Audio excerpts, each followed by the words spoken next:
Chapter 468. Ning Ke didn't lie to Yi Hongyu. He really took Sang Sang to the House of Red Sleeves, but he didn't hang around in Dewdrop's yard, nor did he peep at the new red cards. Instead, he went to the top floor and sat in Mistress Jian's room. He rolled up his sleeves and started to attack the pot of mutton giblets soup. The mutton giblets soup was made with excellent utensils, and there were more than 10 plates of side dishes and vegetables. The steam was steaming and green. It was a wonderful atmosphere for the winter solstice. Ning Ke picked up a chopstick from the bowl, dipped it in the minced garlic and put it into his mouth to chew. He put the 9 River double distilled liquor into his mouth.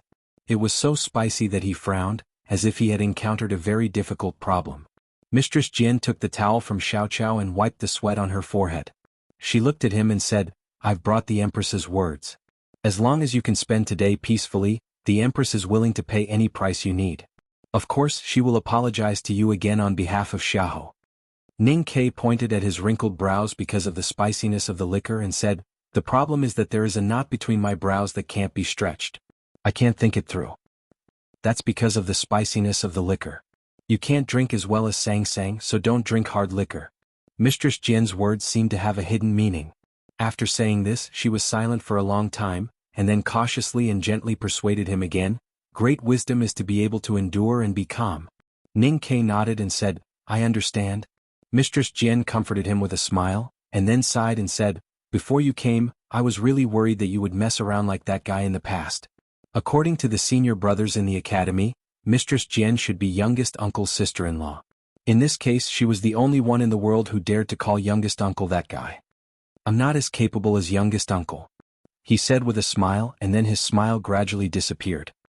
He said, "If I were as capable as youngest uncle, I wouldn't have to endure any more. Since I've entered the human realm, I must kill well. I can't let master's prestige or youngest uncle's name be tarnished." Mistress Jian frowned and said, "Entering the human realm is not to kill, but to understand." Ning Ke said, "Isn't killing also a kind of enlightenment?" After saying this, Ning Ke became drunk. It was unknown whether it was the double-distilled liquor from Hebei County that made him drunk, or he found that he was unable to tear apart the dense net of the powerhouses in Chang'an, so he had to get drunk. Perhaps he just wanted to use the drunkenness to hide some of his thoughts. As usual, after getting drunk at the House of Red Sleeves, he slept in Dewdrop's courtyard. The bed was still warm and fragrant. Fortunately, there was not much of the smell of Yen Sei's stinky feet.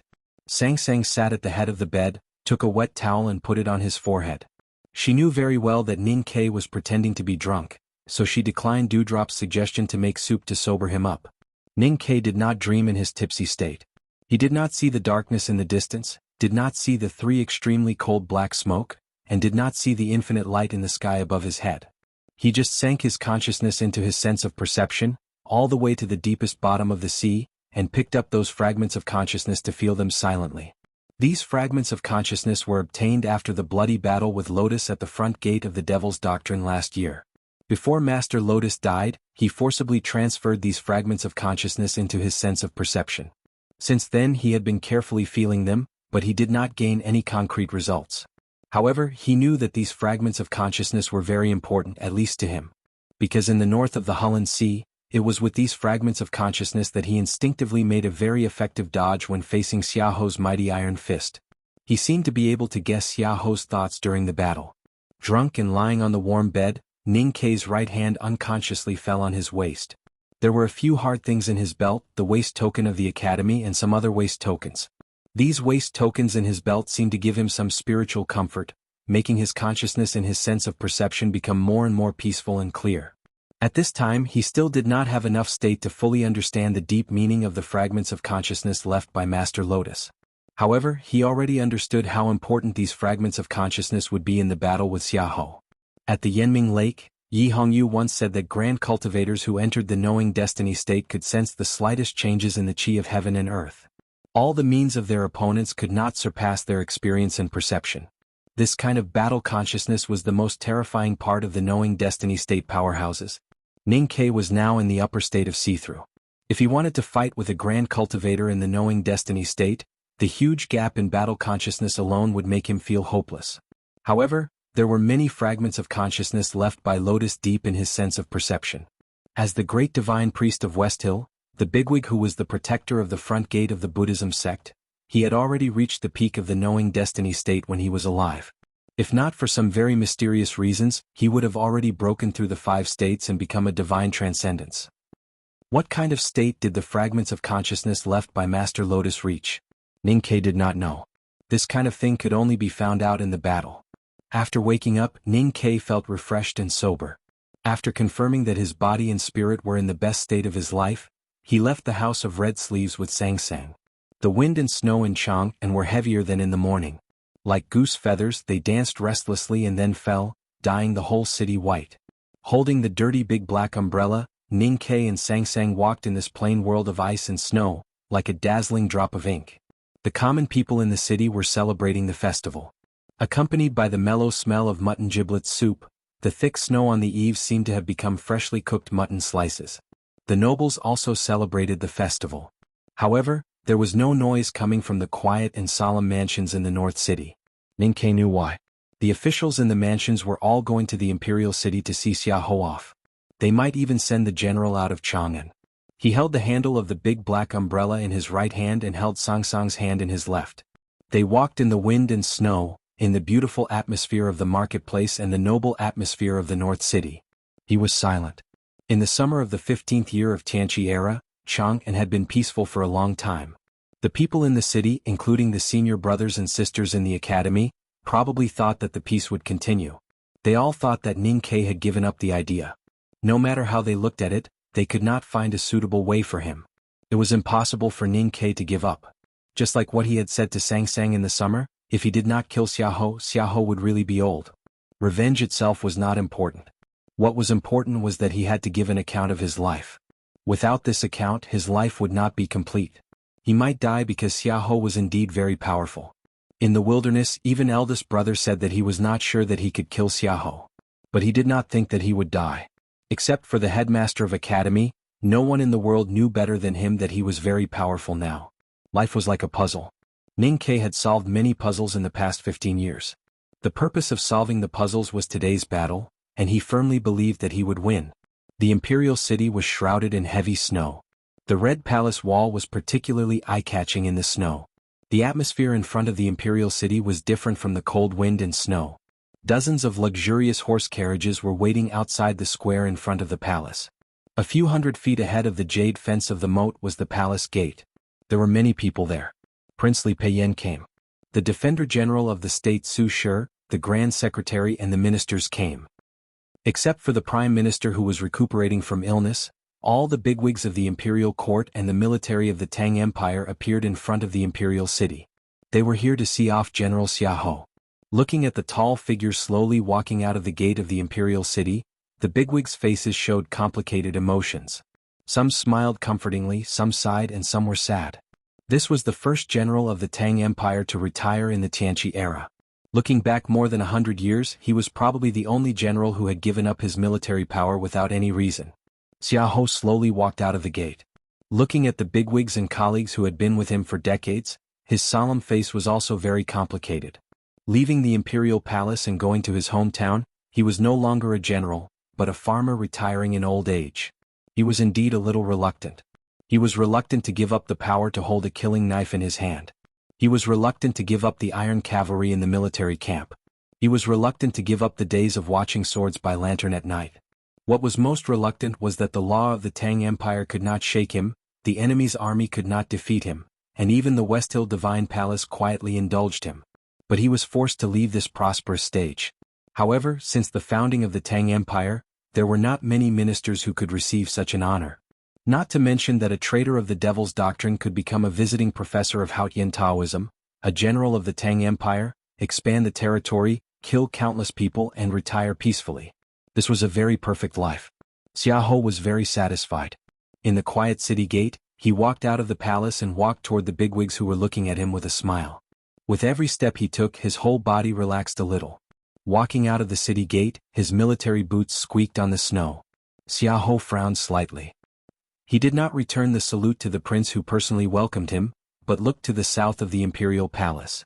The prince's expression changed slightly and he turned to look. The people at the palace gate all found something strange and turned to look in that direction in confusion. Old General Su Shi suddenly coughed painfully. In the sky full of snow, His white eyebrows looked like two pieces of sticky snow that refused to fall. He was a little angry but also a little helpless. In the sky full of snow, a big black umbrella slowly walked over. There were two people under the black umbrella. The black umbrella was very big and its surface was very thick. No matter how strong the wind and snow were, it could not invade it. The heavy snow fell on the oily surface of the black umbrella, but did not stick to it. Instead, it seemed to be a little afraid and slid to the sides. Looking at the big black umbrella slowly in the snow, Xiahou did not know why he felt completely relaxed. It was not until this moment that he realized that he had actually been waiting for the arrival of this person. The traditional version has been published. Today I received the sample book. I like it very much. Thank you to the students of the publishing house. My friends from Taiwan, I wonder if you have seen it. In addition about understanding this song, the singer of China voice did not sing my favorite song. I still like the version with Yang Zongwei's broken voice the most. If you like this work, you are welcome to vote for it and vote for it. Your support is my biggest motivation. Chapter 469. In the wind and snow, the big black umbrella slowly came to the palace gate and stopped in front of the Tang civil and military officials. Then it closed, revealing Ning Ke and Sang Sang under the umbrella. It was dead silent in front of the imperial city. Only the sound of the cold wind blowing the snow, the sound of the snow falling on the ice of the moat, and people's own breathing could be heard. These bigwigs looked at Ning Ke and frowned at the same time. They seemed to be very confused about what Mr. 13 of the academy wanted to do on the day General Xiahou left the capital. Their complicated expressions and confusion were actually cover-ups. They all knew about the rumor and knew that the military had investigated Ning Ke's connection with the murder cases, so they could guess his intention. But from summer to autumn and then to winter, Chang'an had been peaceful for a long time. When the whole world thought that Ning Ke had given up, he really appeared. In the silence, everyone looked at Ning Ke with vigilance and uneasiness. Zheng Jing, the Grand Secretary of the Imperial Library, looked at Sang Sang beside Ning Ke with a worried expression. Princely Peiyin slowly took a step forward and looked at Ning Ke with hidden anger. He said, "What do you want to do?"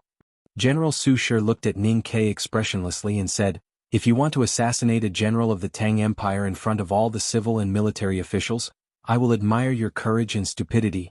The snow continued to fall toward the imperial city. Ning Ke brushed off the thick snow on his shoulder and said, "Even if I have the courage, I will not be so stupid. But since I am here, I have to do something." Su Shi said lightly and sarcastically, "What can you do in front of the law of the Tang Empire?" The change in front of the imperial city gate had alarmed the Yulin royal guards and the imperial bodyguards. The chief eunuch who had sent General Xiahou to the exit had already run into the palace as fast as he could to inform His Majesty of the news. Many imperial court subordinates came from the square and walked behind the adults. They opened umbrellas to shelter them from the wind and snow. In front of the red wall, flowers of different colors suddenly bloomed. Ning Ke's big black umbrella had been put away and was held in Sang Sang's hand. The master and handmaiden stood in the wind and snow calmly, looking at the more and more umbrellas in front of them. The shadows of the umbrellas shrouded the faces of the adults. No one could see the emotions on their faces, nor could they see the thoughts in their eyes. Ning Ke looked at Su Shi and said calmly, "The law of the Tang Empire comes first. This is the iron rule of the academy. As a disciple of the academy and a student of the headmaster of the academy, I will certainly abide by it. Therefore, I think it is extremely absurd that the military is investigating whether I am a suspect in those murders." Su Shi frowned slightly and said, "There are so many old officials of the imperial court standing in the wind and snow talking to you. Do you think they want to hear you clear your name?" Ning Ke did not pay any more attention to the military leader of the Tang Empire. He turned to look at Xiahou and said, "Many people are guessing what I will do. I believe you have been guessing too. In fact, from the day I decided to kill you, I have been guessing what I will do." Indeed, the most important bigwigs of the Tang Empire in front of the imperial city had been guessing what Ning Ke would do. Even when they saw him at this time, they did not know what he was going to do. Ning Ke looked at Xiahou and said seriously, "It was not until autumn that I finally understood what I should do. I want to challenge you." His voice was not very clear in the howling wind and snow. However, the content of this sentence was clearly passed through the wind and snow and into everyone's ears. The voice gradually disappeared from the vermilion palace wall. A thin piece of paper floated out of Ning Ke's sleeve. Ignoring the heavy snow falling from the sky, it slowly and steadily floated in front of Xiahou. No matter how strong the wind in front of the imperial city and how heavy the snow was, it seemed to have no effect on this thin piece of paper. Xiahou silently looked at Ning Ke, who was not far away. He looked at the white paper that seemed to be pulled by countless strings and slowly floated towards him. There was no emotion on his face that was covered by the shadow of the umbrella. He raised his right hand and grabbed the thin piece of paper that floated in front of him. It was a letter of challenge. From the moment Ning Ke said that he wanted to challenge Xiahou, it became even quieter in front of the imperial city. Even the sound of the wind and snow seemed to have disappeared. His words echoed in everyone's ears, and everyone's eyes were fixed on the thin piece of paper that was moving forward slowly and firmly in the wind and snow. Ning Ke wanted to challenge General Xiahou head-on? Everyone thought that they had misheard because in their opinion, this was something that would never happen. People in the imperial court certainly knew that Ning Ke was the core disciple of the headmaster of the academy and had learned talisman Taoism from Master Yensei. In less than 2 years of cultivation, he had already become a powerhouse in the see-through state. The upper see-through state was almost like an immortal in the eyes of mortals. However, decades ago, General Xiahou was already a powerhouse in the peak state of martial arts and one of the most powerful men in the world. What qualifications did Ning Ke have to challenge Xiahou? This was like a flower challenging a forest, a mantis challenging a horse carriage, an egg challenging a stone mountain, and a beggar challenging the great emperor. General Su Shi silently thought that Ning Ke was probably really driven crazy. If he was not crazy, how could he do such a crazy thing? Prince Li Peiyin's face was a little stiff, but in an instant, it became gentle again. He felt that he had probably guessed Ning Ke's thoughts. Ning Ke's father's death was absolutely irreconcilable, and he could not go against the will of the academy and the law of the Tang Empire. So he came to challenge Xiahou. Even if he lost, it would be considered an explanation. After the shock, people in front of the imperial city came up with 2 different ideas. If Ning Ke was not crazy, then he was only challenging General Xiahou for spiritual comfort. Looking at Ning Ke, who was bathed in the wind and snow, and his calm expression, bigwigs did not think that he was really crazy. Then they thought that there should not be anything too bloody next. Ning Ke could not defeat General Xiahou. Even if General Xiahou won this duel, he could not really kill Mr. 13 for the sake of the academy and the headmaster of the academy. Yes, things should be like this. However, what happened next directly destroyed all their imaginations and expectations. Ning Ke took a small knife from Song Song's hand and used the blade to stab his left palm. Then he began to move. The blade moved very slowly on his palm, and the sharp blade slowly cut a long wound. Blood began to ooze out, and the slightly white skin was instantly dyed red. There were exclamations and gasps in front of the imperial city. People looked at the blade cutting slowly on his palm, as if the sharp tip of the knife was cutting their own bodies, and it was extremely painful. Ning Ke was not affected by these exclamations. His expression was calm and very focused, as if he was not cutting his palm, but carving a flower in his palm. Ning Ke, you are crazy. Zheng Jing, the Grand Secretary of the Imperial Library, could no longer keep silent. He anxiously walked out of the crowd and looked at Sang Sang, yelling, "Hurry up and stop him." Sang Sang lowered her head and looked at her boots stepping in the snow. The prince's face suddenly became abnormally pale. General Su Shi's fluttering snow-white eyebrows suddenly dropped, as if he could not bear a heavy burden. Everyone in front of the imperial city looked extremely shocked. Only Xiahou remained expressionless and silent. He calmly and attentively watched Ning Ke cut his palm, and the 2 iron eyebrows in the shadow slowly raised. What shocked and even astonished the crowd was not the pain that Ning Ke might bring by cutting his palm, but the meaning of his action. The Tangs worshipped martial arts, and their temperament was simple and direct. If they did not agree with each other, they would often punch each other. Duels became the most common scene in Chang'an. On that spring night 2 years ago, Ning Ke and Sang Sang returned from the city of Wei to Chang and saw a duel on the street that night. At that time he explained to the little handmaiden beside him that the rule of duels in Chang was that cutting one's sleeve represented a challenge, and that it was called a live game. As long as there was a winner, it would be fine. However, if the challenger cut his left palm, it meant that the duel was a dead game. At this time in the snow of the imperial city, Ning Ke slowly cut his left palm, which meant that the challenge he issued to Xiahou today was not a spiritual comfort as people had previously thought, but a dead game of life and death. Although the civil and military officials present were of high status and could not be challenged, they all lived in Chang and knew this extremely well-known rule, so they were shocked and even pale. In their view, General Xiahou would definitely win today's challenge. However, if it was a dead game and Ning Ke died with his identity as a core disciple of the headmaster of academy, it would still have a terrible impact on the imperial court of the Tang Empire. Li Peiyin stared at Ning Ke with a pale face and said, "Are you going to use your life in exchange for the headmaster's anger? Is it worth it? And what kind of person is the headmaster? How can he be used by you?" The blade had already cut the base of his palm. Ning Ke stopped moving and raised his head. His expression was still so calm as if the pain in his palm did not affect him at all. He looked at the prince and said, "What does this have to do with your highness? Are you afraid that I will challenge you next?" Su Shi looked at him and said expressionlessly, "A duel of life and death requires the approval of the government. I can tell you that no one in the imperial court of the Tang Empire dares to approve this duel. When Daosher Monk came to challenge me, it was approved by the military ministry. When Lu Yiqing challenged me, it was also approved by the military ministry. Today I challenge General Xiahou. Does the military ministry not approve?" Ning Ke looked at him and asked seriously, "Does the Tang Empire's military have any shame?" Su Shi frowned slightly and did not speak. Ning Ke looked at everyone in front of the imperial city and said, "You all say that the law of the Tang Empire is the first. Fine, I will challenge according to the law of the Tang Empire. I want to know who can stop me." Then he looked at Xiahou and said, "Unless you don't accept it?" Xiahou slowly stroked the thin letter of challenge between his fingers. His expression was a little strange. He looked at him and said, "Your choice is indeed beyond my expectation." Ning Ke said, "I have never taken the ordinary path." Xiahou lightly flicked the thin paper in his hand and said, "When I saw this paper moving slowly in the wind and snow, I knew that your psyche power is very sensitive. It is a pity that your snow mountain and ocean of qi are blocked, and your control of the qi of heaven and earth is extremely bad, even worse than the see-through state that you should have.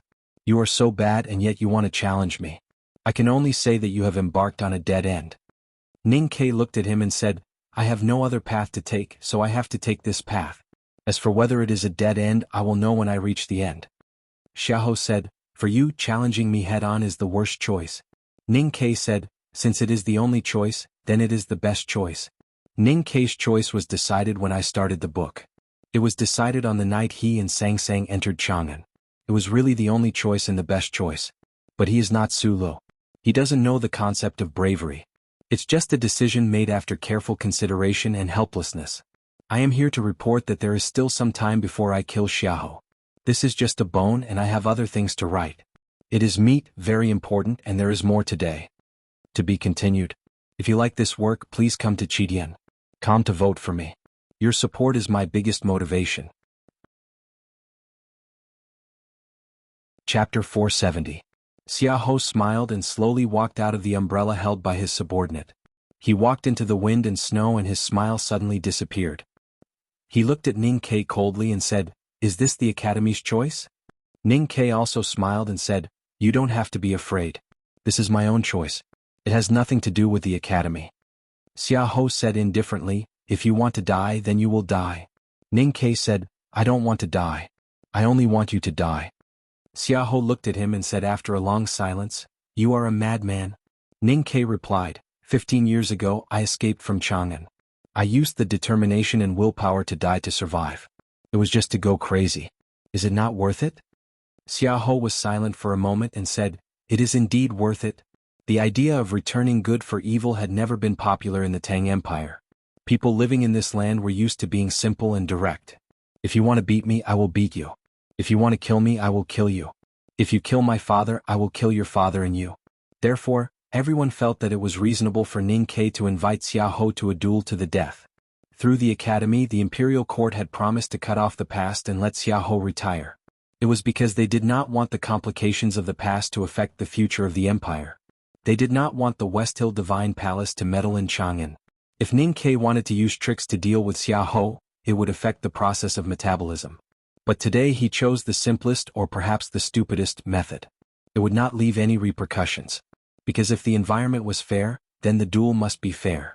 Fairness did not mean there were no problems. Everyone thought that Ning Ke was courting death by challenging General Xiahou. No one wanted to see Ning Ke die because he was a disciple of the headmaster of the academy. But they could not stop this duel now and could only hope that Xiahou would not accept Ning Ke's invitation. As a powerhouse at the peak state of martial arts, it was indeed very humiliating to refuse the challenge of a see-through realm. Therefore, the prince looked at Xiaohou with a faint pleading expression. Xiaohou didn't seem to notice the prince's gaze. He squinted and said, "Since you want to die in my hands." Right at this moment, the sound of hurried footsteps could be heard outside the palace gate. A few high-ranking eunuchs were desperately running towards the door.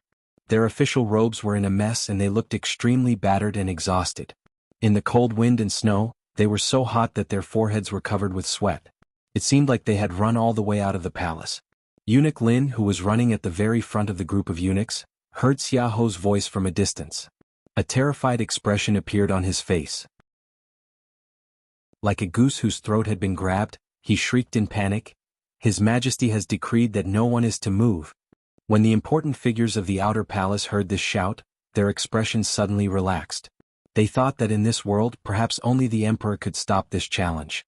However, Xiaohou didn't seem to hear the shrill voice coming from the palace gate behind him, nor did he hear the emperor's decree. With an indifferent expression, he continued, "Then I will fulfill your wish." After saying this, he took a knife from a bodyguard behind him. With a swish, he cut a large wound on his left palm. Compared to Ning Kei's slow cutting of his palm earlier, this movement was exceptionally simple and powerful. Xiaohou's face was expressionless. He slowly clenched his left hand into a fist. Thick blood flowed from the webbing between his thumb and index finger. Eunuch Lin had never run so fast or so hard in his life. When he ran out of the palace gate, panting, he saw Xiaohou's bleeding palm. His face immediately turned extremely pale. His legs gave way and he sat down in the snow. Prince Li Peiyin's face was as pale as snow. Su Shi's silver eyebrows were as calm as the snow on the willows by the lake. He looked at Xiaohou and said expressionlessly, "Withdraw it." Xiaohou shook his head and said indifferently, "He can withdraw it, but I can't. Because I have my pride." Hearing this, Ning Kei began to clap. His left palm was still bleeding. As he clapped, the blood scattered and splashed in all directions, landing on his black academy uniform and on the white snow on the ground. The scene looked extremely bloody. The clapping was also very bloody. The blood splashed, giving off a feeling that it was about to coagulate. Ning Kei said, "I am not disappointed. You are indeed still that arrogant and ruthless general. You are indeed arrogant to the point of stupidity. I hope that you will continue to be so arrogant." Xiaohou ignored his mockery and said expressionlessly, "When?" The date column on the thin challenge document was blank. Ning Kei said, "As long as it is before you leave Chang'an." Xiaohou said, "I am leaving today." Ning Kei said, "Then today it is?" Xiaohou said, "Very good. I will set off after killing you. It shouldn't take too long." Ning Kei said, "Perhaps you won't set off again?" Xiaohou was still expressionless. He said indifferently, "I will decide the time and you decide the location. I have prepared the location for a long time." Ning Kei said, "I have bought many houses by the Yanming Lake. I don't need to worry about hurting innocent people when I fight there. Besides, I have made some preparations there. After all, I am a talisman master and know a little about tactical arrays. My state is not as good as yours, so I want to take advantage of you in this aspect." When the two were talking, no one interrupted. They listened in shock and helplessness. Only when they heard the location Ning Kei had chosen did their expressions change. In fact, many bigwigs in Chang'an knew that Ning Kei had bought houses by the Yanming Lake. Bigwigs in the military like General Su Shi knew that Ning Kei had done something there. Therefore they were not surprised that Ning Kei had chosen this place. They were only surprised that he would tell Xiaohou about it. Ning Kei looked at Xiaohou and said, "Do you mind?" Xiaohou said, "Since you are arrogant, even if you are stupid, you still have to be arrogant." Ning Kei shook his head and said, "Arrogance kills." Xiaohou said, "If an eagle is not arrogant in front of an ant, it will be punished by God." "Enough. You are two crazy people." Prince Li Peiyin's face was pale and his eyes were full of fire. He looked at Xiaohou and scolded, "Have you ever thought about how you will explain it to the headmaster if you kill this person? How will the imperial court explain it to the headmaster? This king will use this crown to exchange for 2 hours of time." After saying this, he resolutely took off the crown on his head and put it on the snow between Ning Kei and Xiaohou. He looked back at the civil and military officials and said coldly, "What are you waiting for? Get to work." The officials of the imperial court came to their senses. With the help of their subordinates, they scattered as fast as they could to find a way to stop this duel. Grand Secretary Zheng Jing wanted to go to Ning Kei and persuade him, but when he saw his bleeding palms, he could only sigh and retreat to the back. Su Shi's eyelids drooped slightly. He seemed to be looking at Xiahou and Ning Ke and also at the wind and snow in the sky. He said indifferently, "It will happen in more than 10 years. Why do you care about waiting for 2 hours?" After saying this, he turned and left the palace gate. No one knew where he was going.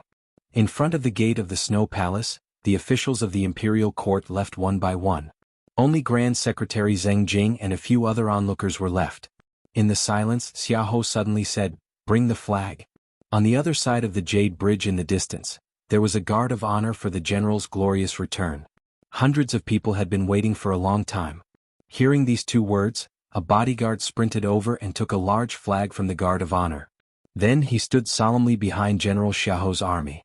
The cold wind howled with the snow and immediately fluttered the large flag. It was the flag of the Tang Empire. It was blood red, as if it was dyed with the blood of tens of thousands of enemies.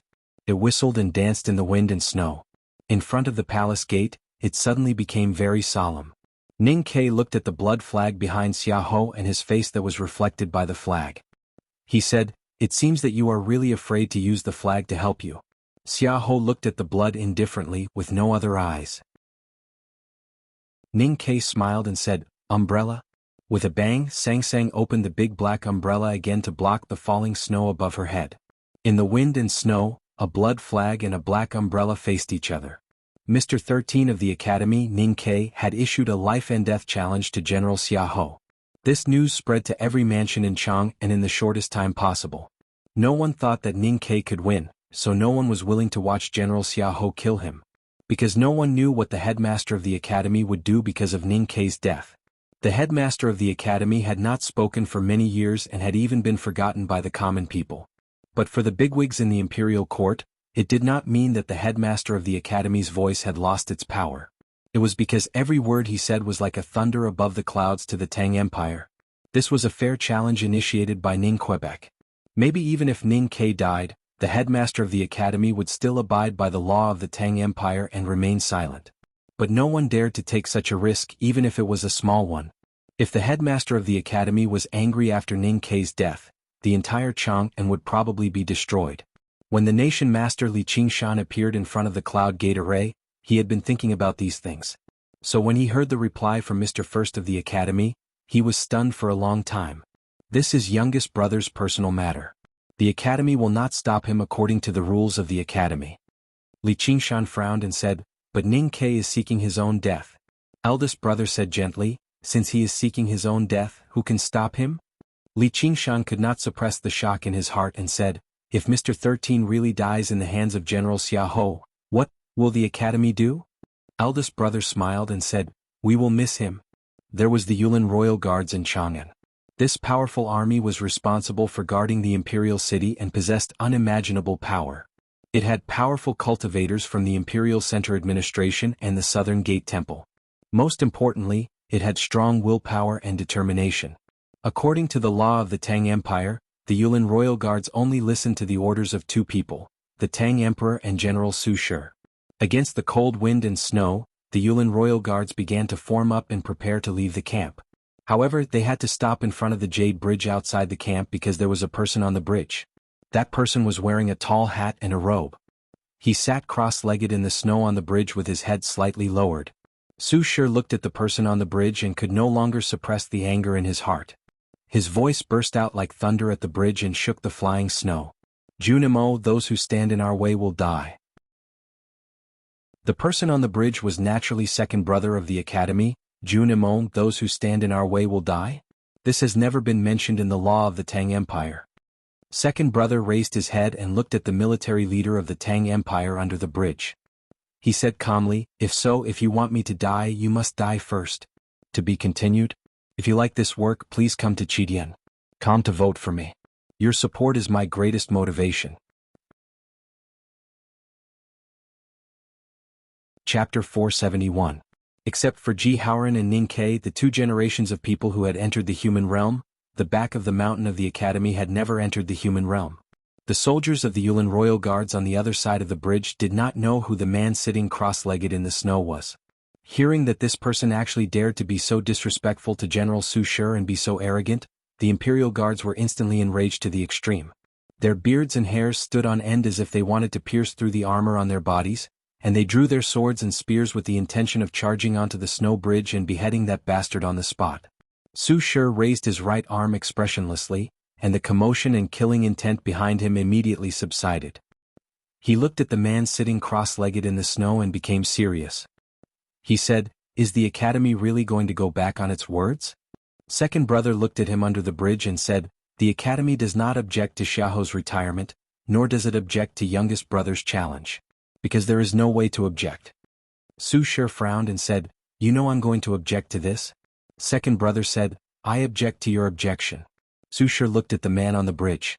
After a long silence, he asked in a hoarse voice, "Is this the headmaster's idea?" Second brother said, "No, it's my idea." Su Shi squinted and said, "That's why you are standing on the bridge." Second brother sat cross-legged in the snow, tall and straight. His robe did not tremble in the wind. He looked like a pine tree in the snow peak, very much like the great figure of the academy. He looked at Su Shi and the cavalry of the Yulin royal guards under the bridge and said expressionlessly, "I respect youngest brother, so I will not interfere. But I want him to be fair." In the imperial study of the palace, angry curses, fierce arguments, idiots and all kinds of filthy words kept ringing. They were like snowflakes dancing in the sky, spreading everywhere. Nation Master Li Qingshan left the academy and entered Chang'an as fast as he could. He came to the newly renovated small Taoist temple. Because of the heavy snow, the neighborhood celebration had ended hastily. Yi Su smiled after hearing what happened in the imperial city and disappeared in the wind and snow.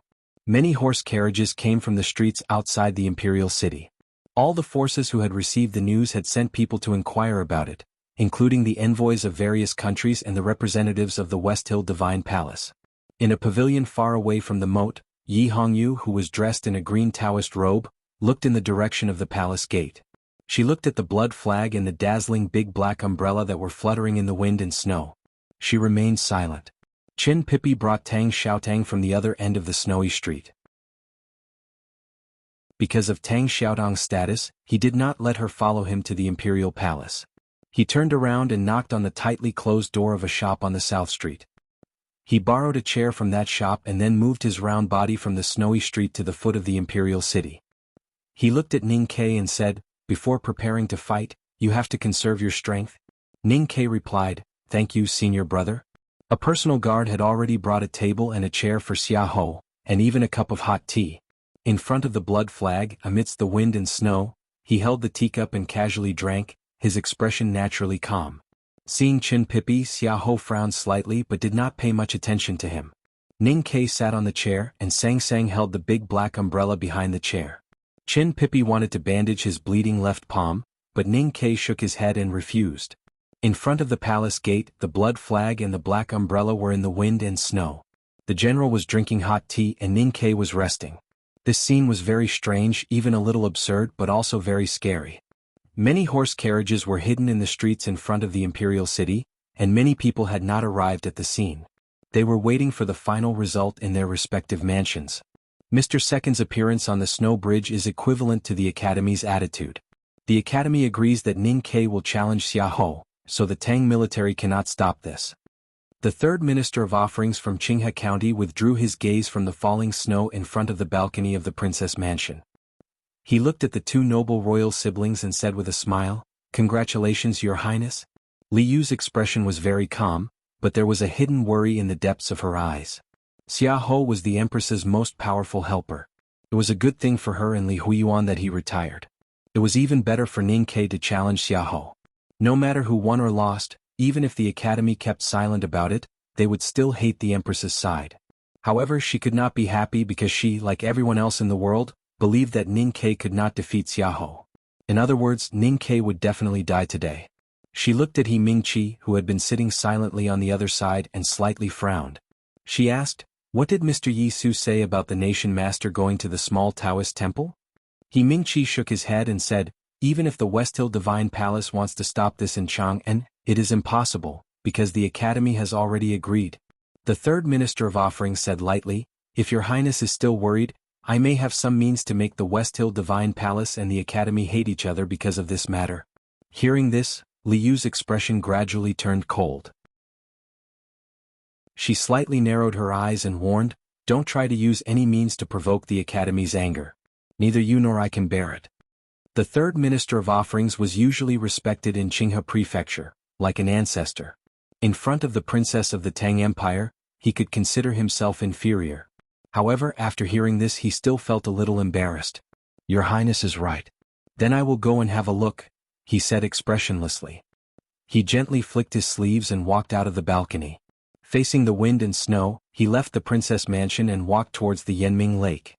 The snow kept falling and it was getting heavier and heavier, falling on Chang'an. No matter how light the snow was, it would eventually fall on the ground or be swept into the gutters, or accumulate until the next year. When the flowers bloomed in spring, it would be melted by the sun, mixed with dust and withered leaves and disappear without a trace. This was the truth of heaven and earth. Just as what should be done had to be done, people who should come would come. Many people came to Chang and accompanied by the wind and snow, including a monk. The monk was wearing a worn-out bamboo hat and a tattered kapok kasaya. His face, which was exposed under the shadow of the bamboo hat, was ordinary, but it had a natural sense of determination. The monk entered the city through the west gate and stood on the snowy long street.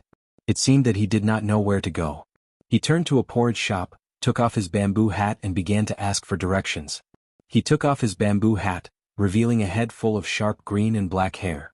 He looked as determined as the monk. However, when he asked for directions, the smile on his face was so kind and gentle. It was not accurate to use the word asking for directions.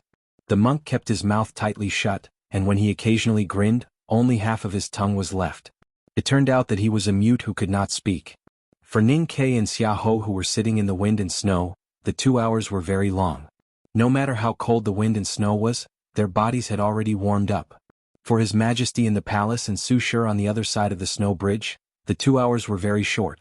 Because the Academy's attitude made them feel helpless and they had no time to do more. Just when the 2 hours were about to end, the imperial court finally found a way. The palace gates suddenly opened. Li Qingshan, the nation master of Tang, and Zheng Jing, the grand secretary of the imperial library, hurried to the field under the escort of dozens of eunuchs and began to read His Majesty's decree. Prince Li Peiyan walked silently at the back of the crowd. Zheng Jing, the grand secretary of the imperial library, ranked last in the Tang cabinet. However, he was Song Song's biological father and had a special status. Li Qingshan, the nation master of Tang, was a cultivator and usually did not care about the court affairs. However, he and Ning Ke were old friends. Since Master Yen Sei, Ning Ke had to call him Uncle Master. His Majesty asked them to read the decree, so he naturally wanted to move them with affection. Sure enough, Ning Ke had to stand up and salute them when he saw them. Zheng Jing coughed twice and reached out to wipe off the snow on the imperial edict. He said, "His Majesty's decree." Everyone in front of the imperial city held their breath and pondered. Zheng Jing glanced at Prince Li Peiyan and sighed softly. Then he said bitterly, "Li Peiyan, Prince Yi of the Tang Empire, requests to be stripped of his title due to the incident in the first year of Tianqi era." Everyone was silent. The people in front of the imperial city could not suppress their shock and looked at His Majesty. Li Peiyan's noble crown was still in the snow between Ning Ke and Xia Ho, and it was about to be buried by the snow. His hair was a little messy and he looked a little embarrassed, but the expression on his face was unusually indifferent. Zheng Jing ignored the reaction of the crowd. He held the imperial edict with both hands and continued to read in a trembling voice, "The case of the former Xianwei General Lin Guangyuan's treason is now revoked due to lack of evidence." The names on the imperial edict were read one by one through the Grand Secretary's trembling voice. His voice echoed in the wind and snow and hit the red wall. Xianwei General Lin Guangyuan, Mrs. Lin Guangyuan, Deputy General Sha Gang, Captain Qing Xinjing, Secretary Lin Hai, Subordinate Hu Hua.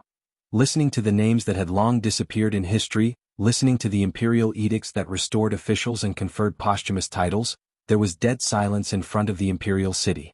His Majesty's imperial edict did not mention reopening the old case. However, a prince requested to be stripped of his title and all the soldiers involved were rehabilitated. What was the difference between this and reversing the case? People finally understood the meaning of the imperial palace. His Majesty had once thought of reversing the case of the Xianwei general's treason. However, because of the situation in the imperial court and the West Hill Divine Palace, especially the lack of evidence, he did not succeed. Today, the Academy tacitly allowed Ning Ke to challenge Xia Ho, which set a difficult problem for the imperial court. However, His Majesty could not reverse the case without evidence, so he chose this method. Even if it was not to reverse the case, it was still to reverse the case. At least, this could give an explanation to those who died unjustly in Ningke today. When the imperial edict was read, Xiahou stood up from his chair. His Majesty's imperial edict did not involve him, but he gradually frowned and slowly sat back down. Those names were still floating in the wind and snow. Xiahou knew those names and had seen the people that those names represented. More than a decade ago, he had seen those people die in front of him with his own eyes. He had seen those heads piled up into a hill. Some eyes were closed, some eyes were open, and some eyes were filled with despair while others were filled with anger. Those names were heard again after more than a decade. In front of the imperial city they entered his ears. He became more and more silent, and his face became more and more livid. He held the armrest of the chair more and more tightly. He did not feel guilty, nor did he blame himself, nor was he sad.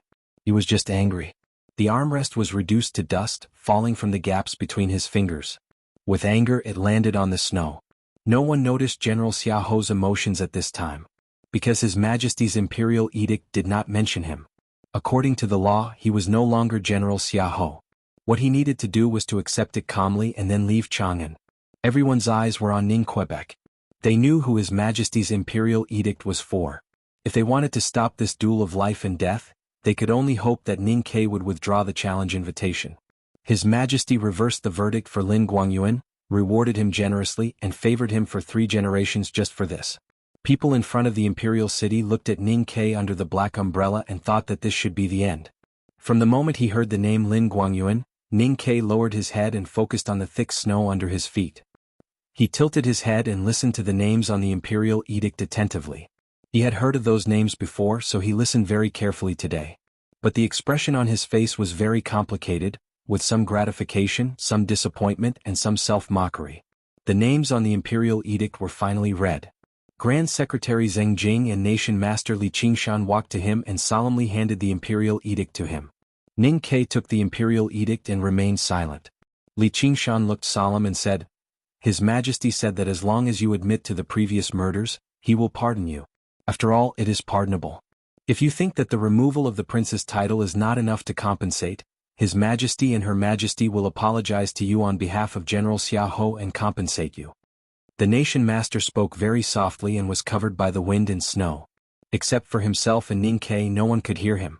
But people could guess what he was talking about with Ningquebec. However, Ningke made an unexpected decision just when everyone thought that this was the end of the matter and gradually relaxed. Ningke put the imperial edict on the chair behind him and looked at Li Qingshan, Zheng Jing, and the people in front of the imperial city. He laughed and then raised his hand.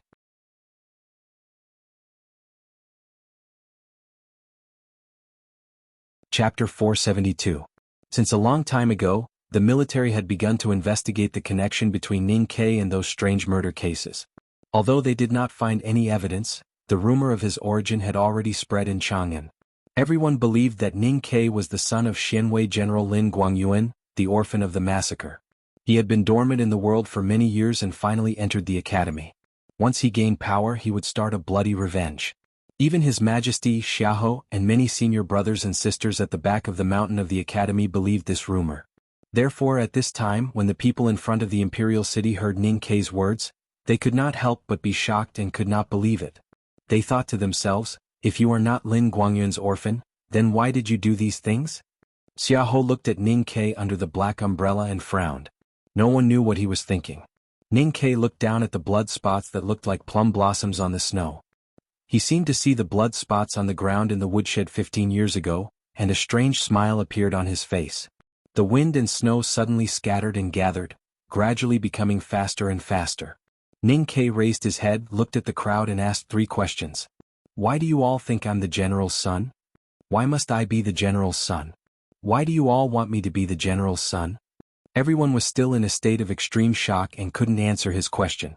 Ningke laughed at himself and said, "Unfortunately, I'm not. My father is not the Xianwei general, not a captain, not a subordinate officer, not even a clerk. He is just a gatekeeper of the general's mansion, and a gatekeeper of the second gate. Even so, he doesn't get much. My mother was naturally not the general's wife. She was just a lowly servant girl. Although she had fed the young master and could enter the inner residence, she was still just a servant girl." Your Majesty has reversed the verdict for the general. I'm very gratified. This is my true feeling because the general and his wife were good people. They died unjustly, but I am very regretful that I did not hear my parents' names. He looked at the crowd in front of the imperial city and said, "This is a very natural thing. My parents were originally unremarkable people, and their names were also very unremarkable. My father is an orphan. The general gave him the surname Lin. His name is Lin Tao. My mother didn't even have a name. She was sold to Chang'an from Hebei County. She was called Li Sanyang from her childhood until her death because she vaguely remembered that she was the third child in her family." The blood continued to flow down Ning Kei's palm onto the snow. His expression was very calm, and so was his narration.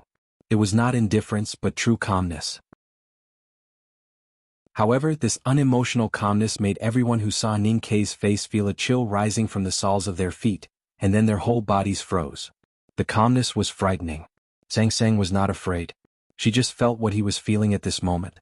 She felt his sadness and the coldness in his body and mind. She subconsciously reached out to hold his hand, wanting to give him some warmth. "I know that's what's written in the books," Ning Kei said calmly. The prince who was robbed of the throne left his hometown and returned to take revenge. A young master of a minister who was framed by a treacherous official escaped. Many years later, he became the top scholar and was favored by His Majesty. Then he reopened the case. He looked at the crowd and asked seriously, "But why must the protagonist of every revenge story be a prince? Is the son of a gatekeeper and a maidservant not qualified to take revenge?" Faced with this calm but powerful question, the people in front of the imperial city could only remain silent. Zheng Jing wanted to say something, but he could not open his mouth. Li Qingshan sighed softly. "That's what's written in the books, and that's what people think. I know that I can't blame anyone, and it's stupid to feel sorry for oneself. But I still hate this kind of thinking." Just like a dozen years ago, Ning Kei looked at Xiaohou and said, "That day I took the young master to play on the street as I often did, because he treated me as a good friend. That's a bit too much. Anyway, the housekeeper wanted to preserve the general's bloodline, so he took me to the mansion of the official of council across the street." Hearing this, Zheng Jing the Grand Secretary's expression slightly stiffened. He thought of the scene across the street when his wife, who was still a concubine, gave birth to a daughter, and the scene of a river of blood across the street. Ning Kei continued, "When you led the troops into the general's mansion, I was hiding in the woodshed of the official of council's mansion with the young master and the housekeeper." Xiaohou said gloomily, "My subordinates finally chased us to the woodshed and saw 2 dead bodies. At that time I was sure that Lin Guangyuan's son was dead, so I was very confused about your identity. Now I'm not confused anymore, but I'm curious about what you did at that time." Ning Kei looked at the wind and snow around as if he was recalling something. He smiled and said, "There's nothing new under Haotian. It's just the same old stories. If the general's son wanted to live, the gatekeeper's son had to die. They were both 4-year-old boys who were badly mutilated and changed their clothes. Who could recognize them? The housekeeper thought that there was no need to be vigilant against a 4-year-old boy, so he looked at me in a daze. His eyes were filled with apologies, sympathy, and sadness. At that moment I knew what he was going to do. He spread his hands and said with a smile, "Isn't that what's written in the book?" Then the smile on his face gradually faded. He looked at Xiaohou, Zheng Jing, Li Qingshan, and all the people he could see. He asked expressionlessly, "But why? Why should I do what is written in the book? Why the general's son wanted to live, but the gatekeeper's son had to die? Why should I die?" The wind and snow fell on the palace gate. Everyone was silent. No one could answer this question, so it was quiet. Only Ning Kei's voice was still floating in the snow, and it was floating higher and higher, colder and colder. "I'm just the gatekeeper's son. But I want to live. I want to live." Ning Kei's voice was calm and firm. He talked about his thoughts in the past as if he was talking about the eternal truth that the sun must rise every day and the water must flow down. He continued, "So when the housekeeper tried to trick me into taking off my clothes and taking the chopper himself, I grabbed the chopper first and stabbed it into his stomach. I stabbed him more than once." Ning Kei recalled what happened in the past and said with a frown, "It seemed to be 5 times. Because I didn't have enough strength, I couldn't stab him deeply enough, so I had to stab him a few more times. But I don't know why the housekeeper didn't scream. He just looked at me in horror as if he was looking at a devil. All these years, I've been thinking whether he was too scared to speak or he didn't want to alarm the people outside the woodshed." After a moment of silence he continued, "The young master, that is, the son of the general, did not know what happened at that time. He only saw the housekeeper, whom he had always loved the most, lying in a pool of blood. He rushed towards me as if he had gone mad. He wanted to hit me and bite me. He shook his head and said, I was also very panicked at that time. I waved the chopper wildly and somehow cut his neck. Then he covered his neck and fell back on the woodpile. The blood in the young master's neck spurted out from the gaps between his fingers. I wanted to cover it for him, but I couldn't. In the end, his blood condensed into paste on my fingers. Ning Ke raised his head and looked at the people in the snow. After a long silence, he shook his head and said, It wasn't manslaughter. Maybe I wanted to kill him at that time.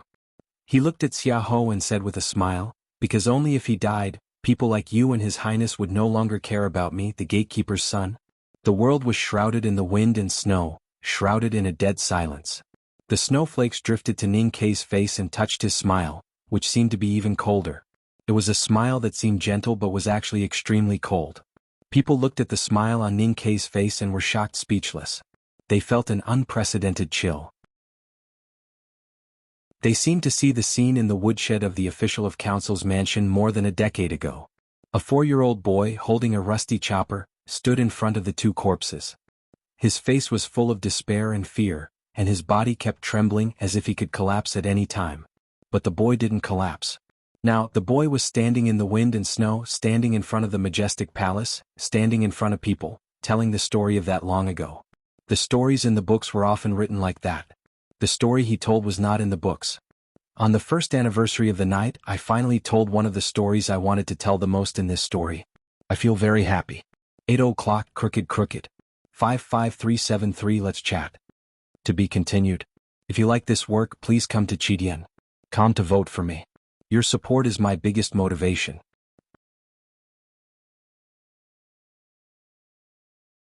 Chapter 473. On the precipice of the back mountain of the academy. The headmaster wore a black robe and sat on the edge of the cliff, looking at Chang and city in the distance. It was snowing heavily. From afar, it looked like Haoyan was giving salt to the human world. 15 years ago, I sat here and looked at the woodshed of the official of council's mansion. The headmaster said, I saw your youngest brother walk out of the woodshed with a machete in his hand. I saw him grab a rope and hide in the well. I saw him climb over the wall and walk into the crowd. I saw him leave Chang and city. It was as if I saw your youngest uncle's appearance a long time ago. Eldest brother stood aside and asked, How did youngest brother and youngest uncle resemble each other? The headmaster shook his head and said, I don't know. Maybe it's the strong desire for freedom? I can understand why you said that about youngest uncle. Eldest brother asked confusedly, But what does the tragedy that youngest brother encountered have to do with freedom? The headmaster said, The so-called freedom is the right to choose. Choose to live, choose to die, or choose not to choose. Back then, your junior brother chose to pick up that hatchet and kill his housekeeper and his best playmate. At that moment, he took his first step towards freedom. Eldest brother said honestly, Teacher, I don't understand. The headmaster said, You are the clearest stream in the world. You have been flowing freely in the mountains all these years. Maybe you have encountered dangerous shoals and reefs, but you have never encountered a real fork in the river. You have never encountered the choice that your youngest brother faced. No one is qualified to judge whether the choice your junior brother made back then was right or wrong. However, the fact that he was able to make this choice is already extraordinary. Just like your junior uncle back then, no matter what kind of situation they face, they will only do what they want to do. Eldest brother said, That's why you want to take youngest brother in? The headmaster said with emotion, In the spring, when I met your youngest brother in the building of pines and cranes and talked to him in the hut, I found that he was different from your youngest uncle. I felt sorry at that time. But that's how the world is. How can two identical leaves be found? The headmaster looked at the snow clouds in the distance and Chang and city shrouded in the wind and snow. He said with relief, But today your youngest brother's choice still surprised me. I never thought that he would have the courage to challenge Xiaoho. I like the clumsiness in his choice. He turned to look at his eldest disciple and said with a smile, Among the academy disciples, you are the clumsiest, so I like you the most. But in some aspects you really have to learn from Junimo and youngest brother. Eldest brother solemnly accepted the advice, but looking at the wind and snow in the distance, he could not suppress the worry in his heart. After hesitating for a moment, he said, If youngest brother really loses to Xiaoho, what should I do? The words if and really in this sentence were very meaningful. This meant that in the eyes of the eldest brother of the academy, Ning Ke and Xiahou were not powerless to fight. I don't believe in heaven, nor do I believe in fate. I only believe in myself. The headmaster glanced at the dark winter sky and said, everyone can only believe in themselves. This is your youngest brother's own choice. It is his mockery and contempt for the heaven's way and destiny. Therefore he needs nothing but a fair environment. The dead silence in front of the imperial city lasted for a long time. The increasingly violent wind and snow covered the blood flag, making the big black umbrella sway slightly, and the people's faces seemed to be frozen. Li Qingshan, the nation master of Tang, looked at Ning Ke with a complicated expression and said, is that it? Ning Ke did not say anything. Li Qingshan sighed softly and shook his head helplessly. He said, His Majesty said that if you insist on continuing this duel, then you must first hand over the item. He reached out his hand to Ning Ke and said, you know what His Majesty said? Ning Ke raised his eyebrows and asked, why? Li Qingshan said, is this a personal grudge? Ning Ke said, yes. Li Qingshan said, since it is a personal grudge, how can you use the national weapon? Then he said seriously, if this duel is over and you are lucky enough to survive, then I will return the item to you. Ning Ke looked at the thick snow under his feet. After a moment of silence, he took out an item tightly wrapped in cloth from his arms, but he did not hand it to Li Qingshan. Li Qingshan frowned slightly and said, don't you even believe in me? I have always believed in no one but myself. Sorry. Ning Ke said and then handed the item wrapped in cloth to Qin Pipi behind him. Li Qingshan smiled bitterly and no longer cared about what happened in the venue, walking towards the imperial palace. The people in front of the palace gate did not know what Ning Ke took out from his arms, so they could not help but be curious. Xiahou clearly felt the faint fluctuation of aura from that item. He frowned slowly and looked at Ning Ke and said, so the array is really in your hands. No wonder you are so bold to challenge me. Ning Ke said, I have said before that I still have many powerful means. Xiahou slowly stroked the armrest of the chair, as if he did not notice that there was nothing there. He said, now that the array has been taken, you still insist on killing me? Ning Ke said, you have killed a lot of people and so have I. People like us should be very clear that there are many ways to kill people. Xiahou said indifferently, you know you will definitely die but you still insist on killing me. Is it for revenge? Can a 4-year-old boy have such a long memory? Can you remember the faces of your parents? I don't believe it at all. I think you just can't get rid of the psychological shadow of that year. Hearing this, Ning Ke said, I have to admit that my hands are very uncomfortable with young master's blood. I can't wash them clean no matter how I wash them. My fingers are always sticky. Maybe I do have a psychological shadow. I used a hatchet to kill people for the first time, and then I got used to using a knife. He looked at Xiahou and said, but so what? What's the point of saying this? Xiahou slightly raised his eyebrows and showed a look of ridicule and contempt on his face. He said, at least it can prove that your revenge is not as great and righteous as you think. Great and righteous? Ning Ke shook his head and said, after escaping from Chang'an, I have imagined countless times over the years. One day I will meet an extraordinary person in the mountains and inherit a peerless skill. What will I say before I break into the military camp to kill you? I will ask you why you are so cruel and murderous. I will say that killing you today is to seek justice for the ghosts in the general's mansion, the burnt corpses in the villages in the Yen territory, and all the innocent people who died. The list is very long and I added a very good friend to it at the end. Speaking of this, he looked at Xiahou and said with slight mockery, these are some very awe-inspiring and righteous words, but what does it have to do with me? The cold wind and snow attacked his body. Ning Ke covered his mouth with his fist and coughed twice. Then he spat a thick phlegm into the snow. The yellow phlegm was very eye-catching in the clean snow. I have killed no less people than you, and I have also done many evil things that others can't imagine. My hands are never clean and I am not a messenger of justice. He looked at Xiahou and said, no matter how many innocent people you kill, it has nothing to do with me. As long as it has nothing to do with me, I can even applaud you. But since you have killed my family, I will naturally kill you. This is a matter of course and I don't need any other reason. Xiahou was silent for a long time and suddenly said, a little interesting. Then he stood up from the chair. It was as if an indestructible mountain had suddenly appeared in the snowstorm. Come and kill me. He finally said, or be killed by me and end your painful life. The city of Chang'an at dusk was like falling into the eternal night. The thick snow clouds covered the last afterglow and the sky full of stars. It was dark beside Yanming Lake, and only the distant torches illuminated the falling snow, turning the dense and whistling snow into the human world starlight. Xiaohou looked at the closed courtyard door in front of him expressionlessly. He reached back and took the military flag from his bodyguard. He walked to the front of the courtyard door, holding the military flag in his right hand and pointing it down. His movement was very casual.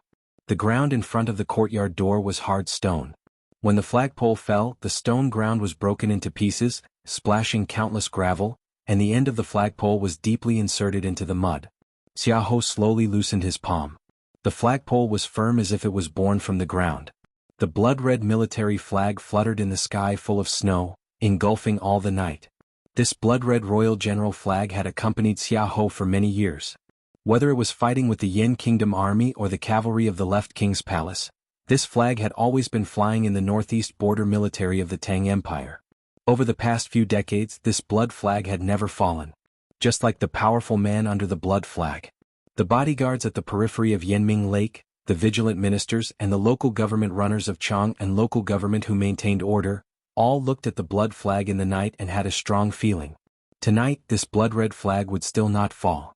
Xiaohou walked up the stone steps. Then he pushed open the courtyard door. So he walked into the night. Ning Ke was not in the house by Yanming Lake. He and Sang Sang were standing on Yanming Mountain on the south bank, overlooking the distant opposite bank. Sang Sang held the big black umbrella to block the increasingly violent snow.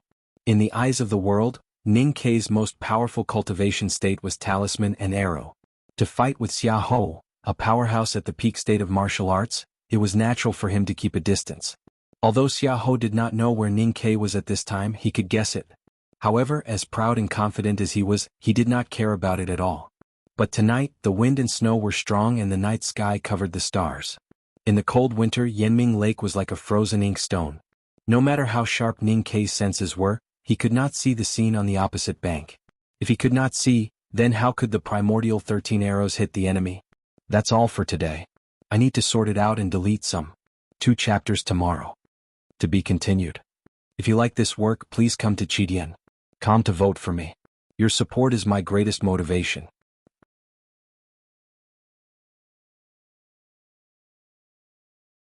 Chapter 474.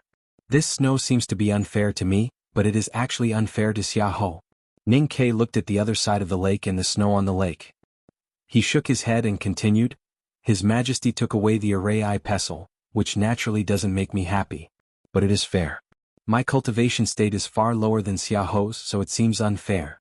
But in fact, I have prepared for 15 years, and he doesn't know that there is a person like me in the world who has been watching him silently. So the unfairness here is even. As long as this battle is limited to me and him, then I will admit that it is fair.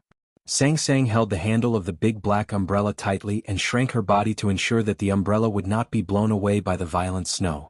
She whispered, Young master, are you worried that someone will intervene? After all, Xiaohou is a visiting professor of Haotian Taoism besides being a general of the empire. I always feel that someone will interrupt this battle. I did feel something when I held the array pestle. Ning Ke thought of his peers in the academy and said, But I am not worried because this is Chang'an and not other places. As long as the academy is still in the south of the city, no one is qualified to intervene. Perhaps some forces wanted to intervene in this battle, but more people were just silently waiting for the battle to begin by the Yanming Lake, such as Yi Su who had left the small Taoist temple. The best place to watch a battle was, of course, a high place. At this time he was on the city wall of Chang'an, and his plain white robe was fluttering in the night snow. Many people thought that the West Hill Divine Palace did not want to see the battle between Xiaohou and Ning Quebec. In fact, the envoy of the Divine Hall had indeed raised objections to the Imperial Palace, but he who came to Chang'an on behalf of Haotian Taoism could ignore the Divine Hall's attitude. Although he also wanted to see Xiaohou retire safely, he did not mind the battle happening. Because no matter how Yi Su deduced, he could not imagine that Ning Ke could win. It was good that Xiaohou could win. It was better that Xiaohou killed Ning Ke and offended the academy. Because then he could no longer stay in the Tang Empire and retire peacefully, nor could he waver on the wall. He could only pledge his loyalty to Haotian Taoism. Although the Dao sect's idea is good, we must first ensure that Xiaohou can win. A voice rang out from the top of the city wall. This person spoke very slowly, but his voice was still very clear in the snowstorm. It seemed to be able to calm people's hearts. Eldest brother walked to Yi Su's side and looked in the direction of the dark Yanming Lake below the city wall. Yi Su said, "We just met in the morning and you're here again?" Eldest brother said, "Yes, I'm here to take a look." Yi Su asked, "What are you here to see?" Eldest brother looked at Yi Su and said with a smile, "Now that your sword style is calm, there is no one else but Mr. Liu Bai who can beat you in Chang'an. That's why I came to see you. Looking at you is actually looking at you." Yi Su looked at the falling snow in front of the city wall and said expressionlessly, "No one in Chang'an is my match, but there is an academy outside the city." Tonight the wind and snow were furious. Many people were sitting peacefully in the snow. The third minister of offerings of Qinghe County sat in the winter forest on the east bank of Yanming Lake. The night snow fell from the sky. He looked indifferent as if he did not feel the coldness around him. Considering the interests of the Qinghe County families and Her Highness, he could not allow anyone to disturb this battle. However, he had a feeling earlier, so he came to the forest and waited silently. A monk walked slowly in the night snow. It was dark in the forest, but the monk's cotton kasaya and the bamboo hat on his head could be clearly seen, naturally revealing a sense of righteousness. The third minister of offerings looked at the monk walking in the wind and snow and frowned slightly. A few years ago he was already a grand cultivator in the knowing destiny state. However, at this moment he found that he could not see through the monk's depth. He could not help but be extremely vigilant and have a desire to fight. When powerhouses confronted each other, they fought for a moment. There was no need for any verbal probing, nor was there a need to ask about the origin of the mountain. The third minister of offerings reached behind him and pulled out the hilt of his sword. The sword rubbed against the edge of the scabbard, making a very subtle sound, like snowflakes falling on a thick layer of snow. However, the sword was only pulled out halfway before it was forced to stop. The third minister of offerings' eyebrows gradually rose. His hand holding the hilt of his sword trembled slightly, and all the cultivation in his body spurted out. However, the sword in the scabbard behind him did not continue to be pulled out. Instead, it slowly returned to the scabbard. The sound of the sword rubbing against the scabbard was as quiet as falling snow, but it made his heart palpitate.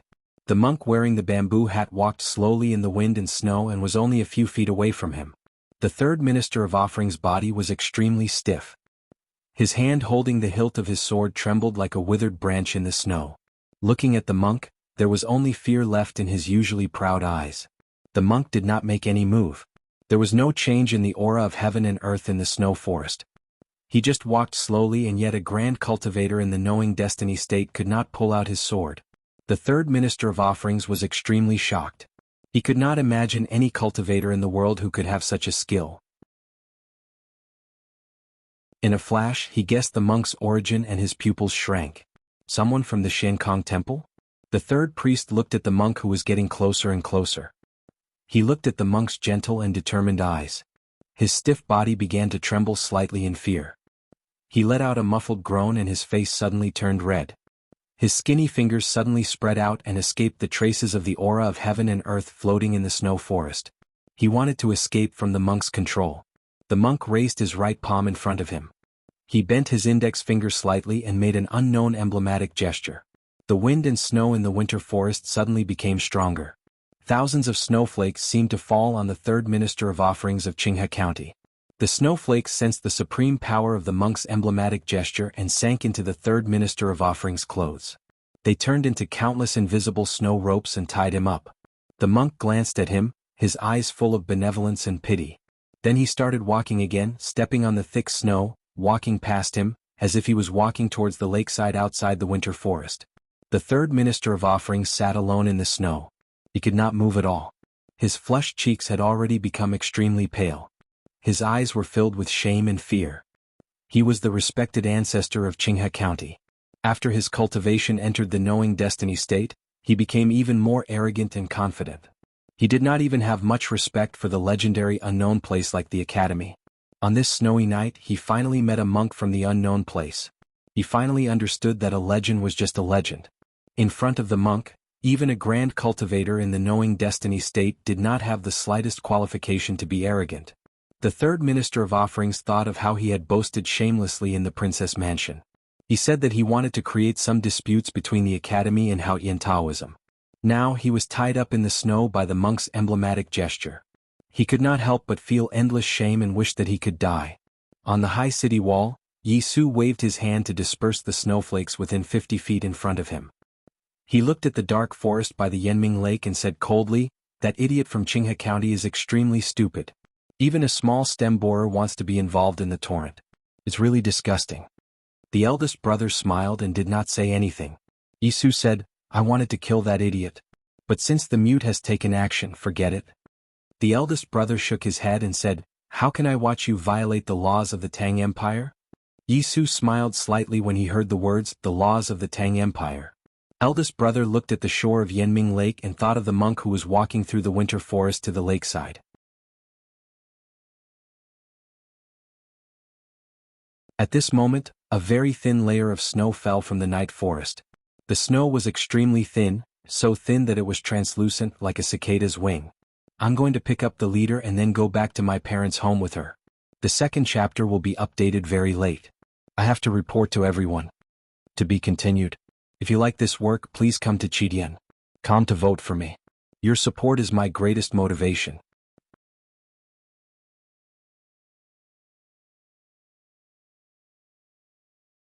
Chapter 475.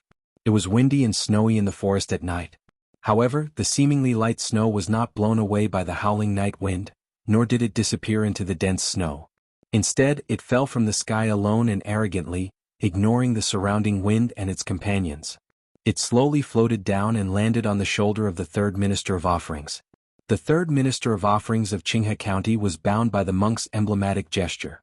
He sat cross-legged in the snow and could not move at all. He could only watch the thin snow fall on his shoulder and could not help but feel confused. When the thin snow fell, the monk stopped walking toward the lakeside. His straw sandals sunk deep into the thick snow. Then he turned around and looked at the thin snow in silence. Suddenly there was a rustling sound in the forest. The sound was like sharp pieces of ice rubbing against each other. Accompanied by the wind and snow, it was naturally mournful and sounded like the chirping of cicadas. Cicadas were creatures of summer and would be silent in the autumn wind. In this context, cold cicadas were silent. However, the wind and snow were cold tonight, and there seemed to be countless cicadas in the forest. Those cicadas hid behind the branches in the upturned bark, hanging between the spider webs and sitting in the ice and snow. They watched the falling snow and the monk in the wind and snow, chirping wantonly. The cicadas kept chirping. The forest was full of cold cicadas. The chirping of the cicadas in the forest became more and more intense and mournful. The thick snow on the branches was shaken and fell down.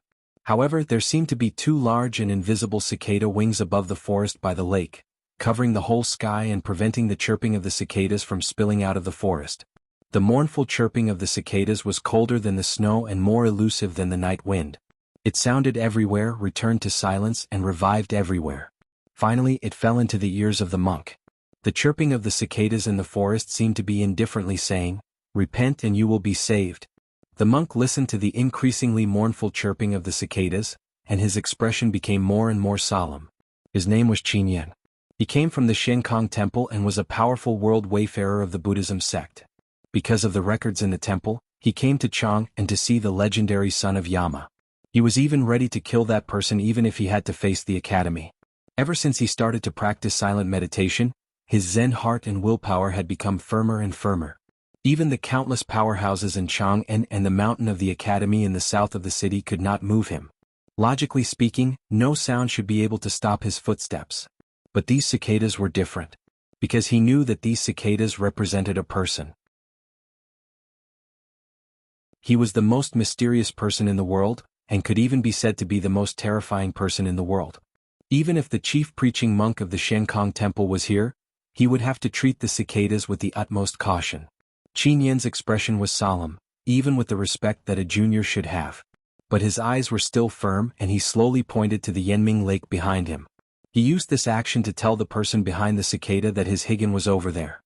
The third Minister of Offerings of Qinghe County was tied up by the snow rope made by the emblematic gesture of the Buddhism sect and could not move at all.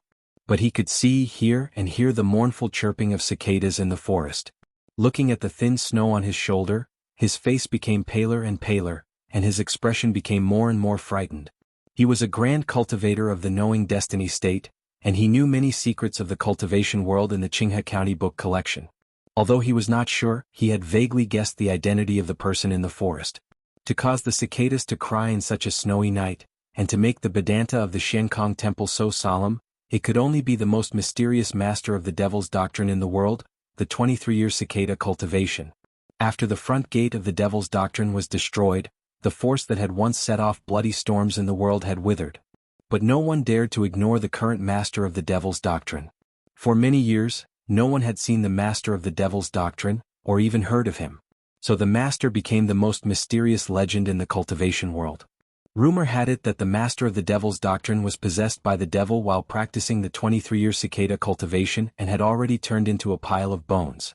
But some people also said that the master of the devil's doctrine was hiding somewhere in the world, watching the world indifferently, and might appear at any time to summon the wind and rain again. But no matter what, no one in the cultivation world would forget this person. Even those who believed that he was dead, in fact, were frightened and uneasy at night. They always felt that one day the master of the devil's doctrine would reappear in front of the world at a moment that no one could imagine. It was indeed a moment that no one could imagine. At least it was a moment that the third minister of offerings of Qinghe County could not imagine.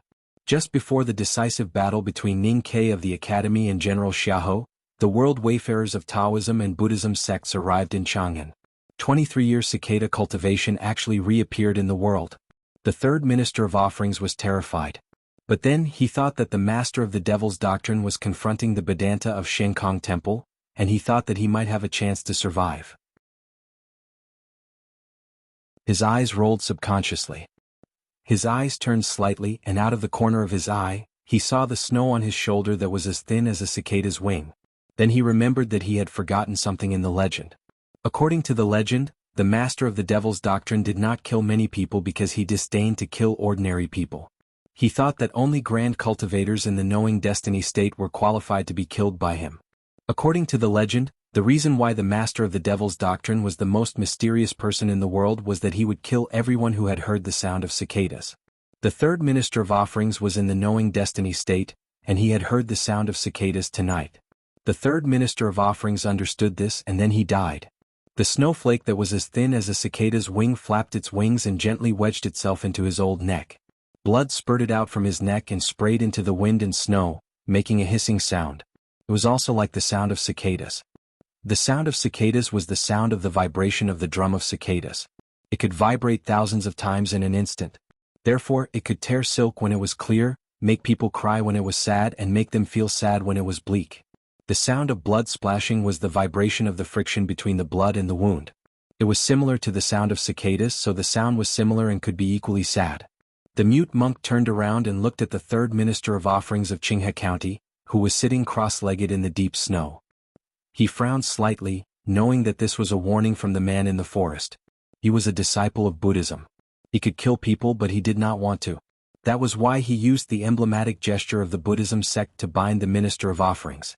However, he did not expect that he would become the accomplice of the powerhouse from the devil's doctrine. The monk knew why the 23-year cicada cultivation reappeared in the world, and why it used the sound of cicadas to stop him from going to Yanming Lake. Because Xiahou was a traitor of the devil's doctrine, and he was someone that the 23-year cicada cultivation had to kill. If the master of the devil's doctrine was really dead, then it would be fine. But since he was still alive, he had to kill Xiahou or watch him die. The master of the devil's doctrine had probably endured for many years because of the academy and the imperial court of the Tang Empire. Now that the academy had decided to kill Xiahou, how could he allow others to intervene? The 23-year cicada cultivation might be afraid of the headmaster of the academy.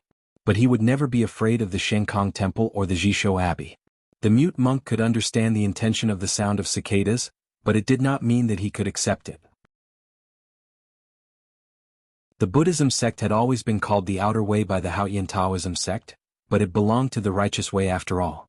Although he knew that the powerhouse from the devil's doctrine in the forest was unfathomable, how could someone as strong-willed as him stop? He was Qin Yin, the successor of the Shenkong Temple. He began to get angry, but it was anger. It was not coquettishness nor anger. The monk still pressed his lips tightly together, and his eyes were firm. His hands were constantly changing in front of the cotton kasaya, and in a moment they formed a cold emblematic gesture. It was the brightest and most powerful emblematic gesture of the Buddhism sect, the Akalanatha gesture. The two seemingly ordinary fingers in front of the old Kasaya curled up like orchids, and the majestic aura followed the direction of the emblematic gesture and scattered around the snow forest. Silently, the snow in the forest suddenly scattered into the sky, and suddenly the wind and snow in the air stopped. The sound of cicadas, which seemed to be everywhere in the night forest, also stopped. However, then the sound of cicadas sounded again, and this time it was brighter and more violent. It seemed that a person was laughing loudly. The wind and snow in the forest became stronger, and the snow fell even faster. The snow that had just been shaken up from the ground instantly covered the ground again, and the snowflakes in the air were shooting at Qin Yan's body. Qin Yan's expression did not change. He lightly stepped on the snow with his straw sandals, and bounced his right calf to hit the bend of his left knee. Then he sat on the snow like a half-snow lotus. The flying snowflakes were like countless cicadas, whizzing and hitting Qin Yan's body. There seemed to be an invisible barrier on the surface of Qin Yan's body. When the snowflakes were half an inch away from his body, they could no longer move forward. However, the snowflakes did not fall, but stuck to the surface of his body like cotton. In a moment, his Kasaya was covered with snow, and only his face and hands with the Akalanatha gesture were outside. He looked like a snowman.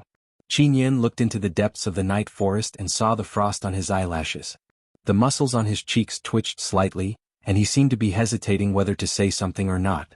He had practiced the silent meditation for 15 years, and he was finally going to speak tonight? At this moment, a voice suddenly came from the depths of the night forest. That voice was so quiet and peaceful. It was a sharp contrast with the irritated cicadas in the forest. However, the words that came out of such a tranquil voice were so cold. "If you speak, I will make 100,000 mutes in the world." Hearing this, the monk was furious. He opened his eyes wide and looked into the depths of the night forest. The frost on his eyelashes evaporated, and the snow on his body turned into warm water and dripped down. He knew that even if he spoke tonight, he might not be able to defeat that person. But that person could definitely set off a bloody storm in the world. If he was facing Mr. First, Mr. Second, or even the headmaster of the academy, the monk could ignore them, because he knew that the academy would not be so shameless. But that person was 23 years cicada cultivation.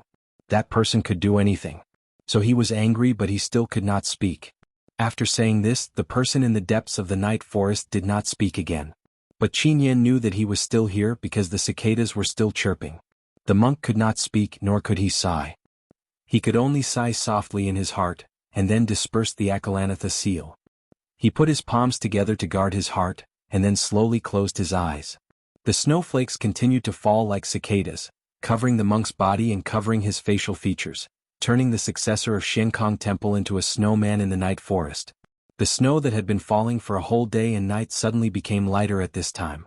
The chirping of cicadas in the forest gradually became weaker, but it became more and more sad. Cold cicadas were sad. Facing the winter lake, the heavy snow had just stopped. Let me be excited. This is also the picture that I have been writing for a whole year. Maybe half of the fun of writing a novel is here. Tomorrow is Saturday. See you the day after tomorrow. To be continued. If you like this work, please come to Chidian. Come to vote for me. Your support is my greatest motivation.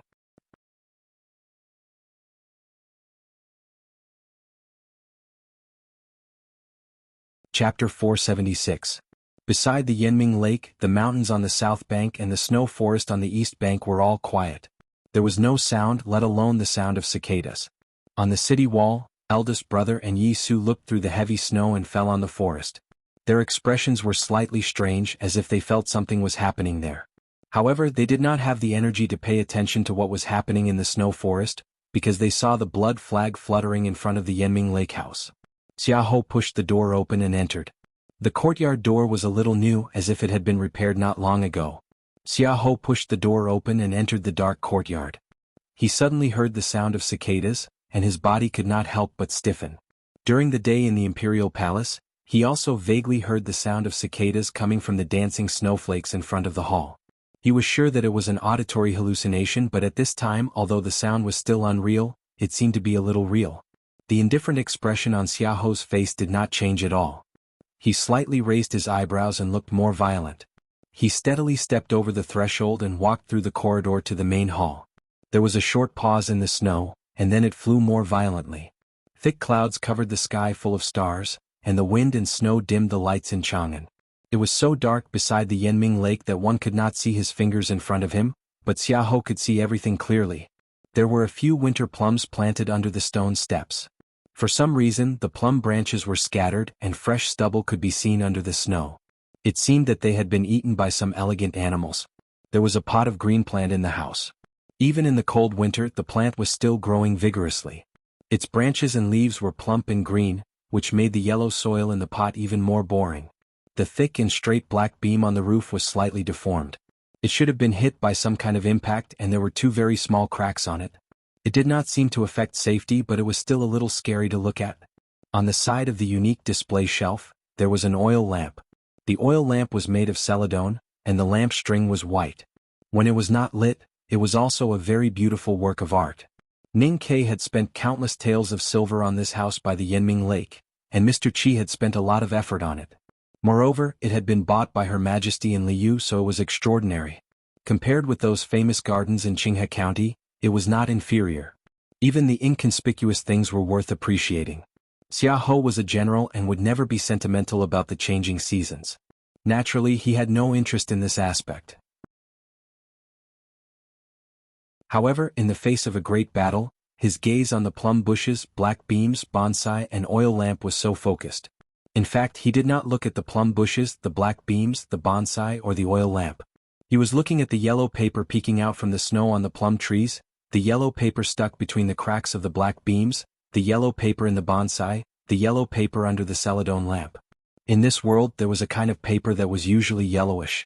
It was called fu paper. There were talisman papers everywhere in the house by the Yanming Lake. This was a residence made of talismans. The reason why Yi Hongyu could defeat Qin Pipi was that she knew him and knew his fear. I also know Xiaohou very well. Since the day he betrayed the devil's doctrine, Xiaohou has been afraid. Maybe he was afraid of the mysterious grandmaster of the devil's doctrine, or maybe he was afraid that the West Hill Divine Palace would expose his identity. Because of fear he felt empty. He began to kill people like flies and began to be cruel and arrogant. Ning Ke took the big black umbrella from Sang Sang and looked at the courtyard shrouded in the night snow. Only in this way can he get rid of his psychological shadow. What he said in front of the palace gates was right. I also have a psychological shadow, so I understand that his pride is a fatal weakness that he cannot get rid of. Because of his pride, he has now stepped into the battlefield that I have chosen. This is the first mistake he has made. How to make use of his mistake? I don't know. I only know that I must not hesitate to use more than 300 talismans that I have painstakingly written in the past 2 years. Writing talismans was not as casual as it seemed. Except for Ning Ke himself, not many people knew how many sleepless nights he had spent writing more than 300 talismans, how many times his psyche power was exhausted, and how many times his sense of perception had been shaken. Sang Sang knew. Because of those nights accompanied by oil lamps, she had been waiting by Ning Ke's side. She saw him sweat like beans and his face was pale, but he still wrote. In those nights, Ning Ke was not plowing the fields, nor writing the articles, but only the talismans. On the edge of the cliff in the snow, Sang Sang looked up at Ning Quebec. Seeing that his face was as pale as those nights, she was very worried. But she smiled and said, "Yes, young master will definitely win." Ning Ke closed his eyes and held the handle of the umbrella. His eyebrows and right hand were trembling and his face was pale. The psyche power in his sense of perception spread along the black umbrella into the snow-filled sky. Psyche power was the foundation of orthodox cultivators. However, cultivators could only use psyche power to control the chi of heaven and earth, and then use various means. Even if a psyche master could directly attack the enemy with psyche power, it was limited to a very short distance. That was because psyche power had a characteristic that could not be changed. This characteristic was that once the psyche power left the cultivator's sense of perception, it would rapidly disperse with the distance and return to nature. Ning Ke was standing on the cliff on the south bank of Yanming Lake. He was a few miles away from the courtyard on the other side of the lake. If he wanted to trigger the 300 talismans hidden in the courtyard, he needed to send his psyche power to the other side. However, how could his psyche power cross the winter lake in the night snow? At this moment, something amazing happened. After his psyche power passed through the handle and the surface of the big black umbrella, there was an obvious change. It was not that the concentration of the psyche power had increased, but the speed at which it dispersed into the snow had slowed down. Because of the acupoint obstruction tune in the ocean of chi and mountain of snow, the aura of heaven and earth around the lake could not understand the song that he sang with his psyche power. But at least his voice could travel further. Ning Kei's psyche power quietly passed through the wind and snow and landed in the courtyard on the opposite bank. The yellow paper that was under the celadon lamp turned into nothingness with a slight sound. A faint sense of dryness came out of nowhere. The white, jade-like lamp rope that had never been lit suddenly tightened. The oil was released and a weak flame was ignited. The oil lamp was dim, but it slightly illuminated the inside and outside of the hall. As the celadon lamp strangely ignited without fire, there were countless changes in the room. The display shelf where the oil lamp was located was completely ignited. However, the space where the display shelf was also ignited, turning into a blazing fireball that covered Xiaoho's mountain-like body. The fire was faintly discernible and terrifying. Wherever it passed, everything was turned into nothingness. Only the green plant in the pot was different. The slightly drooping green and tender green leaves melted like fat when they were burned by the tongue of fire in the room. They turned into light green oil and dripped into the flower pot. The yellow fu paper that was stuck in the green leaf disappeared. The green leaf turned into oil and fell into the soil. The flower pot suddenly cracked and the yellow soil inside exploded, filling the space in the room. The granular yellow dust was unknowingly extremely heavy. Every grain of gravel was like a stone, shooting towards Xiaoho's body. Then the yellow paper on the black beam disappeared into thin air. With a loud crack, the heavy beam broke from the middle without warning and smashed towards Xiaoho's head. Xiaoho squinted his eyes. His iron-like eyebrows were not furrowed. They reflected the fire and seemed to be burning. He punched. That terrifying fist was so domineering that it squeezed out all the air in front of him. The blazing talisman fire was suddenly extinguished. It was extremely gloomy. He closed his eyes. He let the yellow gravel hit his body like stones. There was a series of crackling sounds. Countless tiny but powerful pieces of gravel smashed into his body. It was like countless hailstones falling from the sky and hitting the eaves of the palace. The robe on his body was instantly riddled with holes. But there was no expression on his face. He lowered his head. The two halves of the black beam smashed into his back. Then it broke into more pieces. The heavy beam could kill a dozen people. But it could not make his body tremble. Facing Ning Kei's 3 talismans, Xiaoho only punched. This was the peak of martial arts. Especially since he was originally a powerhouse of the Devil's Doctrine, he could ignore any attack below the knowing destiny state as long as he closed his eyes. The yellow gravel that shot out like flying stones did not leave any mark on his face. The broken beam rolled and groaned under his feet. He was not hurt at all. Only one eyelash floated away from his eyes. With Xiaoho's cultivation state, he did not have to face Ning Kei's 3 talismans directly. He could have avoided them. He could have used the simplest way to break them with a wave of his hand. The reason why he did not do so was that he had been paying attention to the broken plum flowers under the stone steps behind him. Ning Kei thought he knew him very well. He also thought he knew Ning Kei very well. He knew how cold and sinister Ning Kei was. He believed that Ning Kei would never waste 3 precious talismans just to test his strength. There must be a backup plan. There was also a yellow talisman in the broken plum flowers.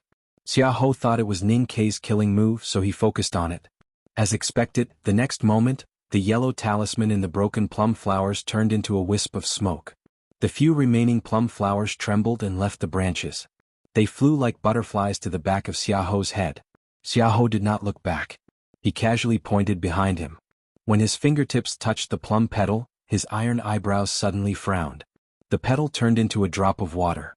The talisman in the broken plum flowers turned out to be such a shallow water talisman. Xiaoho frowned because he found that he had made a mistake in his judgment. But he did not care. He looked up with an indifferent expression. The black beam had been broken. There was a big hole in the roof. People under the eaves could see the starry sky when they looked up. It was windy and snowy tonight. There were no stars to see. Only countless snowflakes could be seen pouring in from the hole along with the night wind. There was also a talisman that was gradually dissipating into coldness. The snowflakes that fell from the hole seemed to have grown many times larger as they danced in the air. An extremely cold talisman suddenly enveloped the entire building. Even the air in the building froze. Xiaoho looked up at the falling snow. His eyebrows were instantly covered with a thick layer of frost. I was too excited when I wrote the 2 chapters the day before yesterday, which resulted in a serious increase in typos. I have changed them in the document. The mistakes in the VIP chapter will not be dealt with for technical reasons. I'm going to massage and drink. Have a good weekend. To be continued. If you like this work, please come to Chidian.com to vote for me. Your support is my greatest motivation.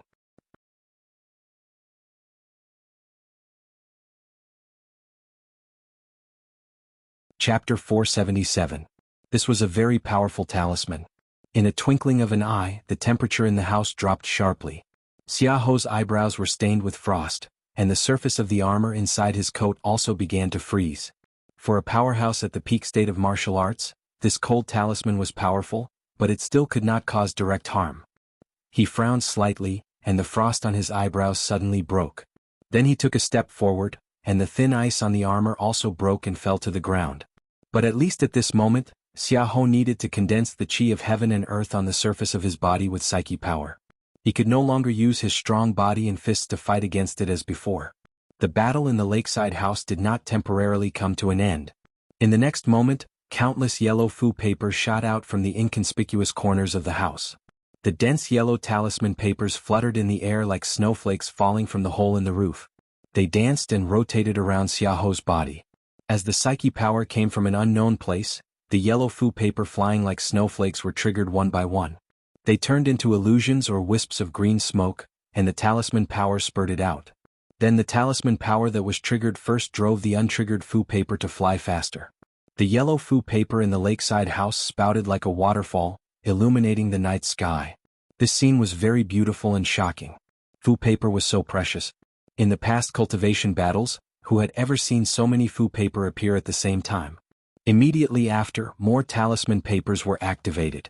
Countless talisman wills intertwined together, tearing the surrounding world's yuan qi into countless turbulent streams. The turbulence of qi of heaven and earth was very terrible. Even the weakest talisman power seemed to have some special power when mixed in the turbulence that cut the space. Xiaoho stood in the middle of the sea storm of talisman power and in the turbulence of the qi of heaven and earth. The emotions on his face were very complicated, a little sad and a little angry. Because he clearly remembered that this was the secret method of using talisman power by his most loyal subordinate, military stream Gushi. He did not expect that Ning Ke would use this method in the battle tonight. The cold snowy wind, the violent night wind, the scorching flames, the suffocating humidity, all kinds of completely different seal intents were squeezed together by an invisible hand. There was no reason, but it was so terrifying.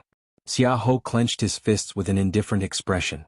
His tattered coat was torn and flew, revealing a brand new armor underneath. Then, with his extremely vigorous psyche power, he extracted what he needed from the turbulence of the qi of heaven and earth and condensed it on the surface of his body, forming an invisible but extremely strong invisible armor. The invisible qi of heaven and earth armor, together with the visible metal armor, tightly isolated him from the surrounding heaven and earth, and from the storm of talisman intent and the turbulence of qi. Xiaoho lifted his feet and walked among the yellow talismans that were flying all over the sky. The violent talisman intent kept hitting his body, making muffled sounds or sharp cutting sounds. Under the attack of the talisman, the armor on his body was sometimes covered with a thick layer of ice, and sometimes it was bright red and dazzling, as if it had been burned for 7 days and 7 nights. In order to resist the sea of talisman intent, his psyche power was slowly and irreversibly consumed, but the expression on his face still did not change at all, and his footsteps were still so stable. Xiaoho was very clear that Ning Ke was the successor of Master Yen Sei and was regarded as the future divine talisman master by the world, so he was very sure what he would face in the battle tonight. However, the number of talismans prepared by Ning Ke was far more than what he had calculated before. What was more unexpected was that Ning Ke would display all his talisman Taoism skills at the beginning of the battle. It should be known that a talisman master needed to touch the talisman with psyche power, and the distance that the psyche power could spread was congenitally limited. At this time, the lakeside house was full of flying talisman papers, which could only mean that Ning Ke was in the house at this time. Xiaoho thought that Ning Ke's approach was very confident, very proud, very arrogant, and also very idiotic. Any cultivator who fought with a powerhouse at the peak state of martial arts but did not try to keep a distance was an idiot. Since Ning Ke was by the lakeside, then he was not in a hurry to leave the Sea of Talisman storm. He let the talisman storm continue to consume his psyche power, because he wanted to find Ning Ke and then kill him in one fell swoop. He continued to walk forward without any movement, and a gray wall in front of him suddenly collapsed. He looked at the deep night, looked at the faintly visible lake willows in the south of the house, and said with slight mockery, "If it is not a divine talisman, how can it hurt me? Since you are so eager to die, then die." Yanming Lake was irregular. The west bank of the lake was relatively narrow and far away. The lake water was clear and shallow. Someone built a wooden bridge across the lake, and people could enjoy the water plants in the lake. It was winter and the wooden bridge was full of snow. The lake water under the bridge had all condensed into solid thick ice, and the green silk-like water plants could no longer be seen. Only a few yellow and white reeds swayed in the wind could be seen. In such cold weather, the imperial court had blocked the area around Yanming Lake, so naturally there were no tourists.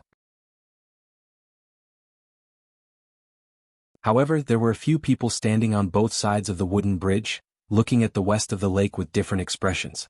Yi Hongyu's green Taoist robe was a little loose, and it fluttered in the wind and snow. She looked at the lakeside house in the distance and felt the talisman storm there. There was a trace of surprise in her eyes.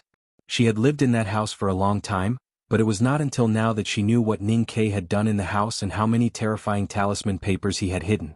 The Tao addict was an extremely confident person, but she had to admit that if Ning Ke used the talisman storm to deal with her, she would definitely be in an extremely difficult situation.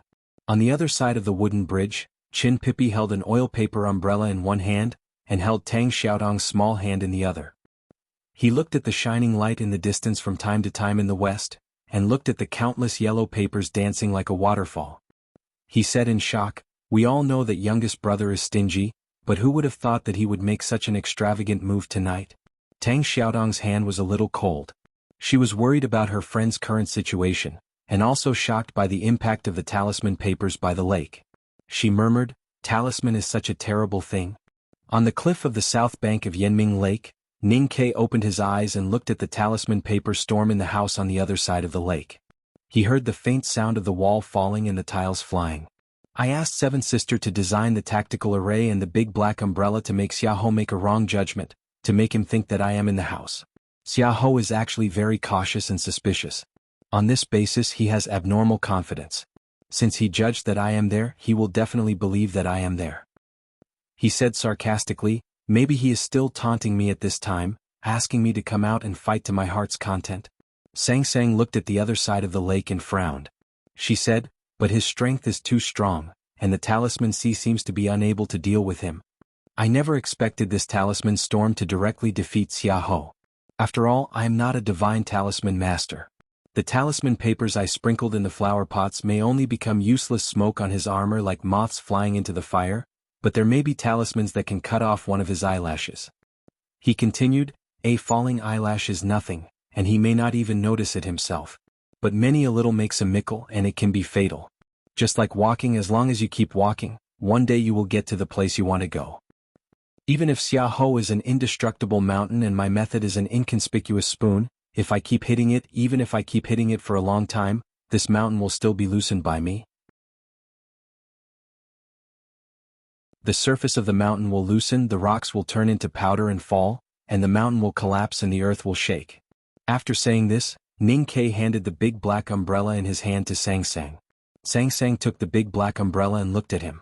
She said, "Yes, young master, you will definitely win." Ning Ke's psyche power was rapidly consumed by triggering hundreds of talismans at the same time across the lake. His face was a little pale, but his eyes were still calm. He looked at the other side of the lake and slowly raised his right arm. His fingers trembled uneasily, as if there was a heavy mountain hanging between his fingers with invisible strings. He slowly moved his right arm and drew 2 horizontal and 2 vertical lines in the wind and snow in front of him. The invisible and dignified lines pointed to the house on the other side of Yanming Lake. In the house, the yellow paper that was dancing in the sky all turned into nothingness, and the dazzling light gradually faded. The violent and terrifying talisman intent was still constantly tearing the chi of heaven and earth. It was calm but contained danger. In the relatively sparse snowy night elsewhere in Chang'an, faint lines appeared. Those lines had no color and should be transparent and invisible, but they could be seen. The reason why the 4 lines could be seen was that the dancing snowflakes in the night sky suddenly fled in all directions. Some of the snowflakes that could not escape quietly turned into nothingness. The 4 lines in the night sky were traces of no snow. The 4 lines, 2 horizontal and 2 vertical, formed a Jing character. The violent talisman intent in the night sky all condensed in this Jing character. Well, both horizontal and vertical meant to cut. Jing Fu was the most terrifying and profound talisman intent of Master Yensei when he was alive.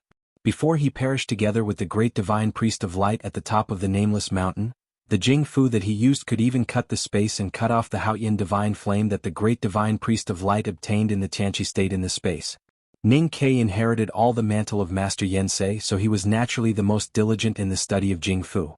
Although his state was not enough and he could not fully exert the power of Jing Fu, the Jing Fu he wrote was already powerful enough and was the most powerful talisman he could use now. And he didn't know when he could cast talismans in the indefinite form. This method was already close to the level of calligraphy addict Mo Shanshan in the wilderness. In other words, this well talisman was his half-divine talisman. Jing Fu fell from the night sky and covered the whole courtyard by the lake, as if there were countless smaller Jing Fu hidden in it, and nothing could escape. The plum blossoms were cut, the well was cut, the wall was cut, and everything was cut when the Jing Fu fell. The Jing Fu, which was straight and sharp to the extreme, fell on Xiaoho. On the surface of his body, the armor condensed by the qi of heaven and earth, there were 4 very clear marks, slightly sunken, and the brand new armor inside had 4 rusty marks. Xiaoho's dark face suddenly turned white, and then quickly turned red, then snow-white and then flushed, changing rapidly. Psyche power came out. The qi of heaven and earth condensed on the surface of his body shook uneasily, sunk and bounced back, and finally supported the Jing Fu, but it had become much thinner, like a piece of thin paper. Then, a light sound came from his body, and the armor was broken into countless metal pieces along the 4 rusty lines, like broken copper and iron falling under his feet. Xiaoho looked at the other side of Yanming Lake, looking at the dark night. Until then he realized that he had been in the well. And Ning Ke had been outside the well. Last night I got a cold after drinking and blowing in the wind. I feel dizzy, my lips are blistered, and I feel suffocated. What I want to say is, I will write another chapter, hoping to improve my character. To be continued.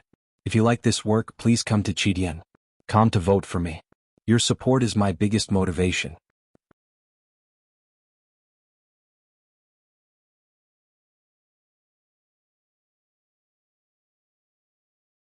Chapter 478. When the talisman power rose from the lakeside, Yisu stood in the wind and snow on the city wall and said, Uncle Yensei really knows people well. Who would have thought that Ning Ke could have such skills in just a few days after he started talisman Taoism? In his opinion, the talismans written by Ning Ke were not very powerful, and some of them were even obvious beginner's skills. In the eyes of ordinary people they would be amused. However, the fact that Ning Ke had written so many talismans in less than 2 years really shocked him. What shocked Yisu most was Ning Ke's method of using talismans. The talisman sea storm by the lakeside seemed to be chaotic, but in fact, it had its own rules. The cooperation between each talisman was perfect. Otherwise, it would be impossible to create such momentum and effect. Eldest brother explained with a smile, youngest brother is a great calligrapher. He is good at writing. He has profound attainments in how to break down and write characters. Yisu slightly frowned and said, I still can't understand how he could write so many talismans. Talisman Master paid attention to talent. Whether he was the successor of Jisho Abbey or the sage of Sword Lu Bai, it was difficult for him to get close to talisman Taoism in his life. But it did not mean that he had no understanding of talisman Taoism. Any talisman master could only use the talismans he wrote. Even if a divine talisman master like Master Yensei could leave several divine talismans for his disciples, the number would not be too much.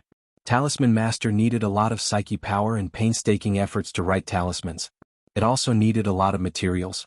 Ning Ke had only been making talismans for 2 years. How could he write so many talismans? The academy has nothing but a lot of cultivation materials. If there is any shortage, the imperial court will help to prepare it. As for the psyche power needed to write talismans, eldest brother smiled and said, Mr. Yisu probably doesn't know that youngest brother's psyche power can be ranked in the front and the back of the mountain of the academy. The disciples in the back of the mountain of the academy were not famous in the world. However, Yisu was very clear that those people must have their own talents. At this time, when he heard that Ning Ke's psyche power could be ranked in the front and the back of the mountain of the academy, he could not help but feel a little surprised. At this moment, Jing Fu appeared over the lakeside house. Yisu felt the straight and piercingly cold talisman intent coming from that direction. His eyebrows slowly raised and he looked in the direction of Yanming Lake for a long time. Then his eyebrows gradually relaxed and he said, "Half-divine talisman is not a divine talisman after all."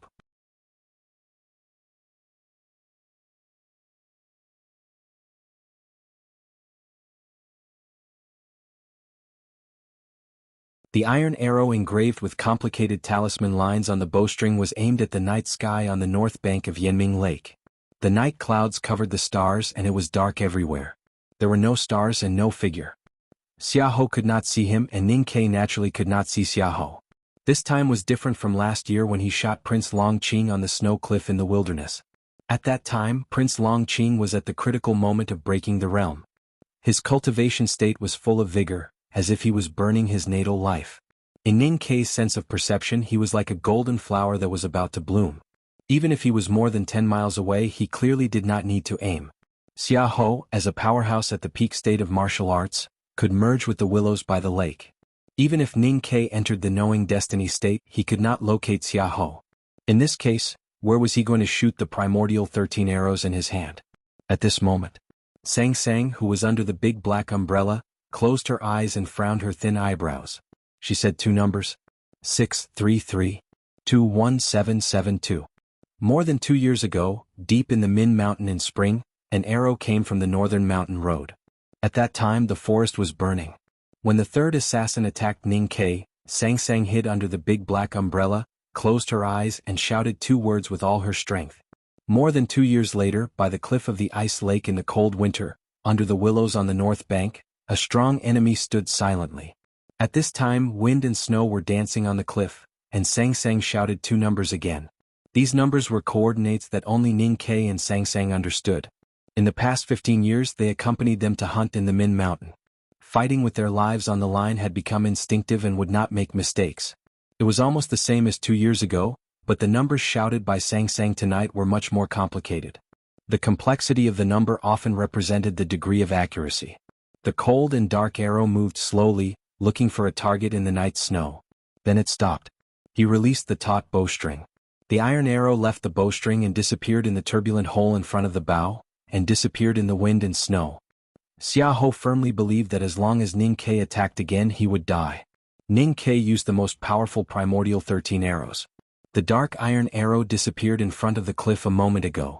The next moment, it suddenly appeared in front of Xiaohou.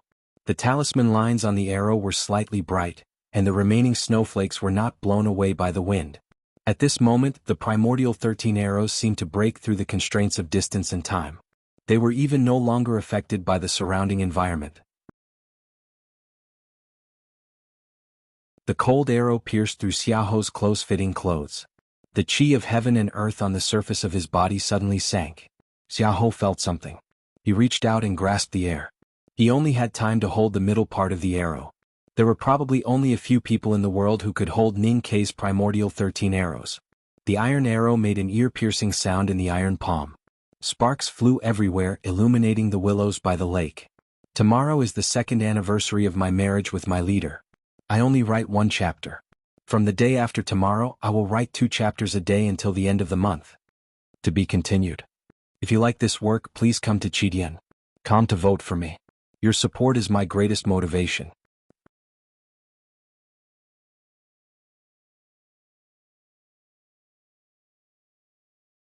Chapter 479. The iron arrow in Xiaohou's hand continued to move towards his chest and was about to pierce into his body. Xiaohou's eyes suddenly lit up like stars. With a roar, the sparks caused by the friction between the iron arrow and his palm were extinguished instantly. A strong wind blew on the embankment and the willows were all broken, dancing wildly in the snow. Accompanied by the terrifying impact, Xiaohou's body flew backward.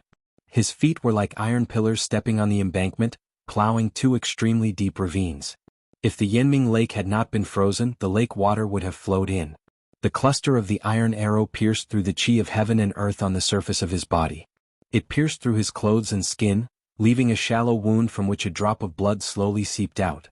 Xiaohou raised his head and looked towards the southern shore of the Yanming Lake. His dark face turned pale and he began to cough. Blood flowed from the corner of his mouth. There was an empty passage above the ice lake on a snowy night. There was no snow in it. Only then did the snow fall again and was crushed into pieces by the aftershock of the arrow. This was the art of archery. The other end of the arrow was on the cliff on the southern shore of the Yanming Lake. Xiahou finally confirmed Ning Kei's position. He looked over there expressionlessly and released a strong aura from his body. Snow and dust danced wildly and formed a circle among the swaying willows. Then the ground where his feet stood suddenly sank, forming a perfect circle of about 10 feet. Borrowing the terrifying counterforce, his body disappeared from the lake embankment, leaving only the lingering wind. A few pieces of snow fell. Xiahou left the embankment and began to run towards the southern shore of the lake. His feet stepped heavily on the surface of the lake. The ice of the Yanming Lake was extremely solid. Even with the impact of his body in high speed, it still did not break. However, every time he stepped, a few inconspicuous cracks would appear. Beneath the solid lake ice was the water.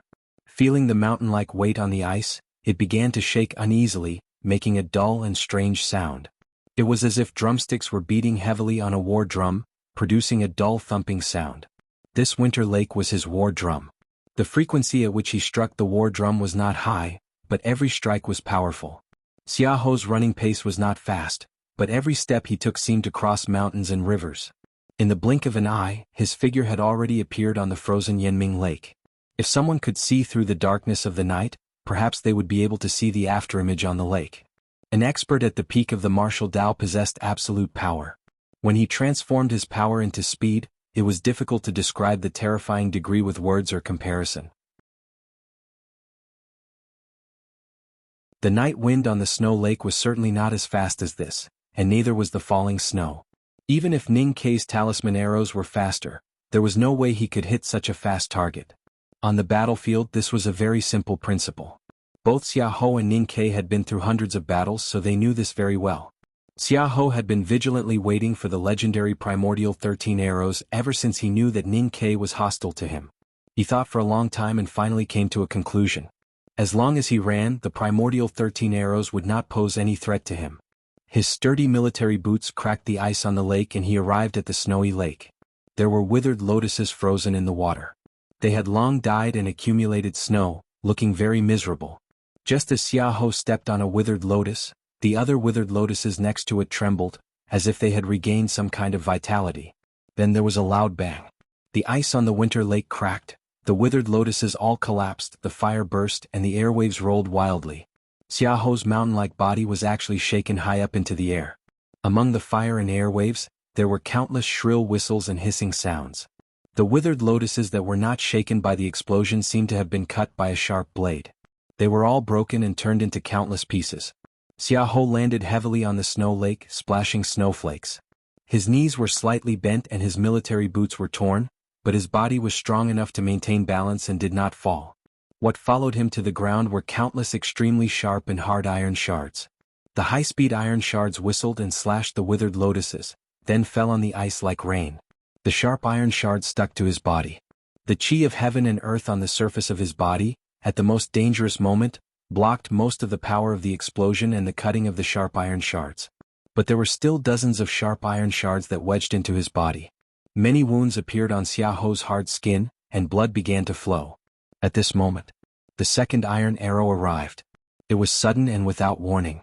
Xiahou looked at the snow floating on the winter lake and timidly avoided it.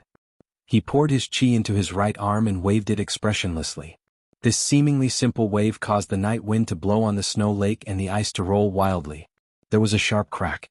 A clear cut appeared on his right arm. The iron arrow was shaken and brushed past his body into the snow lake.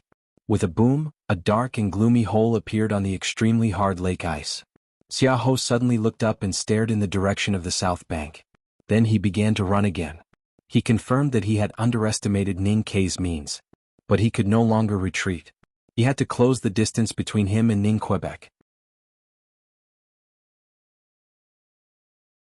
Therefore, no matter how many tricks were hidden in this winter lake, or how many explosions like the one before were hidden in the withered lotus field, he had to rush over. He continued to run into the lotus field. Then the second explosion occurred. The primordial 13 arrows could ignore the distance but not the moving speed of the target. Ning Kei also knew this.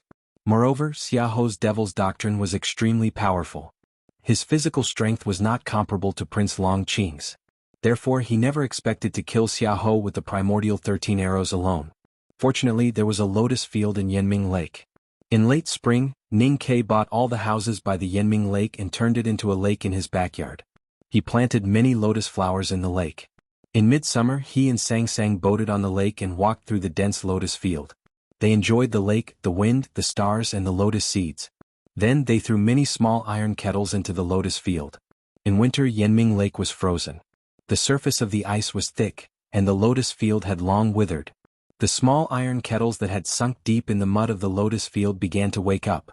With the awakening of the small iron kettles, explosions sounded one after another on the snow lake. The blazing flames and terrifying waves of air shook the snow on the surface of the lake into the air. Countless sharp and hard pieces of metal whistled through the wind and snow. Many black holes appeared on the hard layer of ice on the lake. Between the whistling wind and the iron pieces, Xiahou was already covered in blood. What was more terrifying was that every time he slowed down because of the explosion, Sang Sang, who was holding the big black umbrella on the cliff of the south bank, would report his position. Then Ning Ke would shoot an arrow. The next moment, the terrifying and cold iron arrow would arrive in front of Xiahou. The small iron kettles were flowers. Ning Ke and Sang Sang had planted many lotuses in this winter lake, and the number of kettles they threw would be the same number of flowers on the lake tonight. The iron arrows were thorns. Ning Ke had 13 primordial 13 arrows in his arrow box. Then he would definitely take advantage of the time when the snow lake was blooming to shoot all of them. I have reported to everyone that there are some things that I will not write today. I will try to write more tomorrow. To be continued. If you like this work, please come to Chidian.com to vote for me. Your support is my greatest motivation.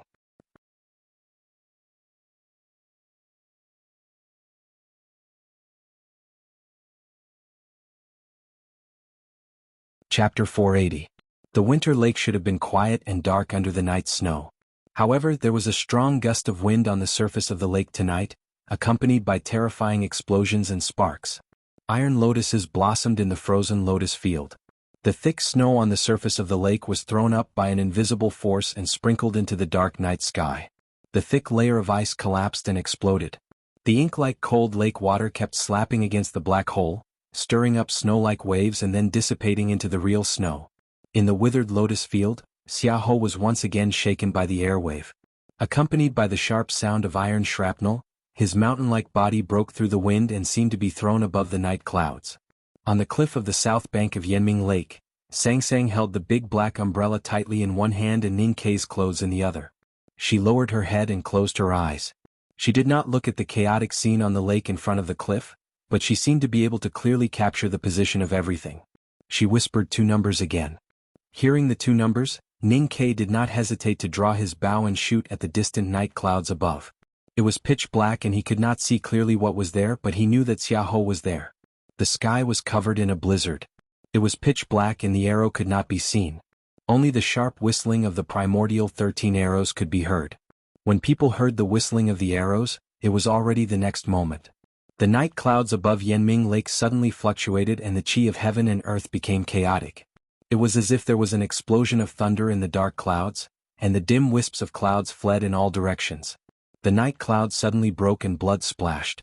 Xiahou fell from the sky. This time he could no longer maintain his balance and smashed heavily on the ice, causing a few deep cracks to appear on the ice. A cold and dark iron arrow pierced deeply through his left arm. Because of anger and pain, Xiahou's eyes seemed to be burning. He was like an injured beast king. He grabbed the tail of the iron arrow and pulled it out from his upper arm. He continued to run towards the south bank. He only had time to take 3 steps forward. At the bottom of the lotus field, there was another powerful explosion in the mud. The layer of ice under his feet suddenly cracked, almost swallowing his body into the dark and cold lake water. What followed were the heat waves, flames, and the extremely sinister and terrifying sharp iron pieces. When the waves in the lake passed through the ice and reached the feet of the military boots, Xiahou made the most timely response with the ability of a powerhouse at the peak of martial arts. With a heavy step, he left the frozen surface of the lake and flew into the air. Then he raised his fists in front of him as fast as lightning. Xiahou let out a muffled groan as he was sent flying hundreds of feet away until he was out of the lotus field. His arms and the parts of his body that could not be covered by his arms had dozens of small pieces of iron. Blood seeped out of the wounds, looking like red grass in the wilderness in autumn. Although Xiaohou was a powerhouse at the peak state of martial arts, his spirit and qi and blood had been severely depleted after continuously withstanding the explosions in the Lotus Field, especially the primordial 13 arrows from Ning Quebec.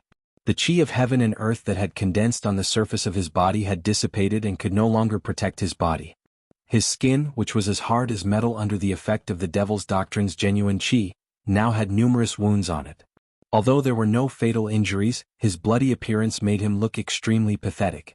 At this moment, another primordial 13 arrow pierced through the burning lotus and snow, silently arriving in front of Xiaohou, not giving him any chance to breathe. Xiaohou put his palms together and forcibly clamped the terrifying iron arrow in front of him. His body retreated another 100 feet on the ice. The ice and snow under his body splashed everywhere. His face was pale and more blood flowed from the corner of his mouth. Ning Ke stood under the cliff on the south bank of Yanming Lake, silently watching all the movements on the surface of the lake. When Xiaohou was once again blown up and retreated, he used the flash of light from the explosion to determine Xiaohou's position. After hearing Song Song's position, he stroked the bowstring with his fingers. Archery was the most powerful skill of the woodcutter at Shubi Lake. However, in the past, ordinary bows and arrows did not mean much to martial arts cultivators.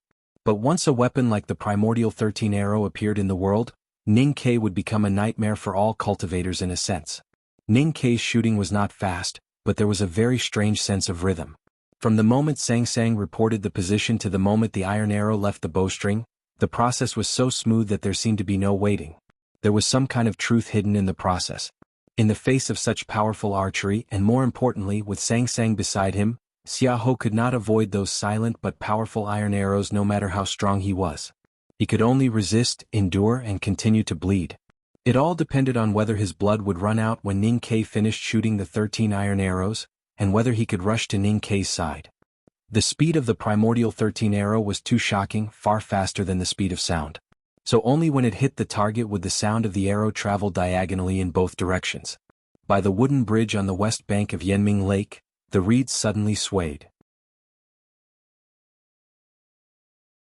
Yi Hongyu's green Taoist robe fluttered, and then she heard the sound of the arrow. Primordial 13 arrow? Yi Hongyu was slightly shocked. She had seen the primordial 13 arrow on the snow cliff in the wilderness and by the Daming Lake. She knew the power of the talisman arrow that gathered the wisdom of the second floor of the academy. However, the wind and snow were chaotic tonight, the reeds were swaying, and her green Taoist robe was fluttering in the lingering sound of the arrow. Only then did she realize that in less than a year, Ning Ke's primordial 13 arrow had become even more terrifying. Then the explosion in the lotus field of Yanming Lake spread to the snow bridge. She frowned and said, "What is this?" Explosions after explosions, flashes after flashes of fire, shrill screeches of spinning metal pieces, and the terrifying arrow intent in the night snow made her face paler and paler. She looked at the lake in the east and suddenly said something very puzzling, "I'm dead." Chen Pippi and Tang Xiaotang had been standing on the other side of the wooden bridge. They were watching the battle on the lake, worried about Ning Ke and Sang Sang, and were silent. Yi Hongyu did not know what the explosion was, but Chen Pippi had seen the small iron kettle experiment, but he did not explain. Just when Yi Hongyu said those 3 words, he looked at the distant arrow and the thunderous fire, and said with a complicated expression, "I'm dead too."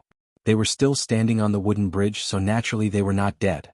But when they heard the explosion and the arrow coming from Yanming Lake, they both said the same thing. "I'm dead." Yi Hongyu was the Tao addict of the West Hill Divine Palace, and Chen Pippi was the youngest grand cultivator in the Knowing Destiny state in the world. They were the most talented and powerful young people in Haoyan Taoism. The reason why they said "I'm dead" was because they were watching the battle in silence. They were sure that if they were in Xiaohou's position, facing Ning Ke's 15 years of painstaking preparation from summer to winter, they would only be able to hold on until this moment and then die. On the snowy city wall, Yisu said, "I never thought that a cultivator in the see-through state could make such a big noise. It seems that I have underestimated Ning Quebec. But what's with the explosion in the lotus field?" Eldest brother did not speak. As the eldest brother of the academy, he naturally knew what was going on. But like Chen Pippi, he would not tell others about his youngest brother's trump card. Yisu looked at the direction of Yanming Lake and was silent for a long time. He slowly shook his head and said, "If Ning Ke's methods were used to deal with other cultivators, it would be a deadly weapon. But to kill Xiaohou with talismans, arrows and these strange explosions, it is still not enough. The snow on Yanming Lake gradually stopped, but the snowstorm in the palace continued. Under the night snow, the main hall was brightly lit and silent.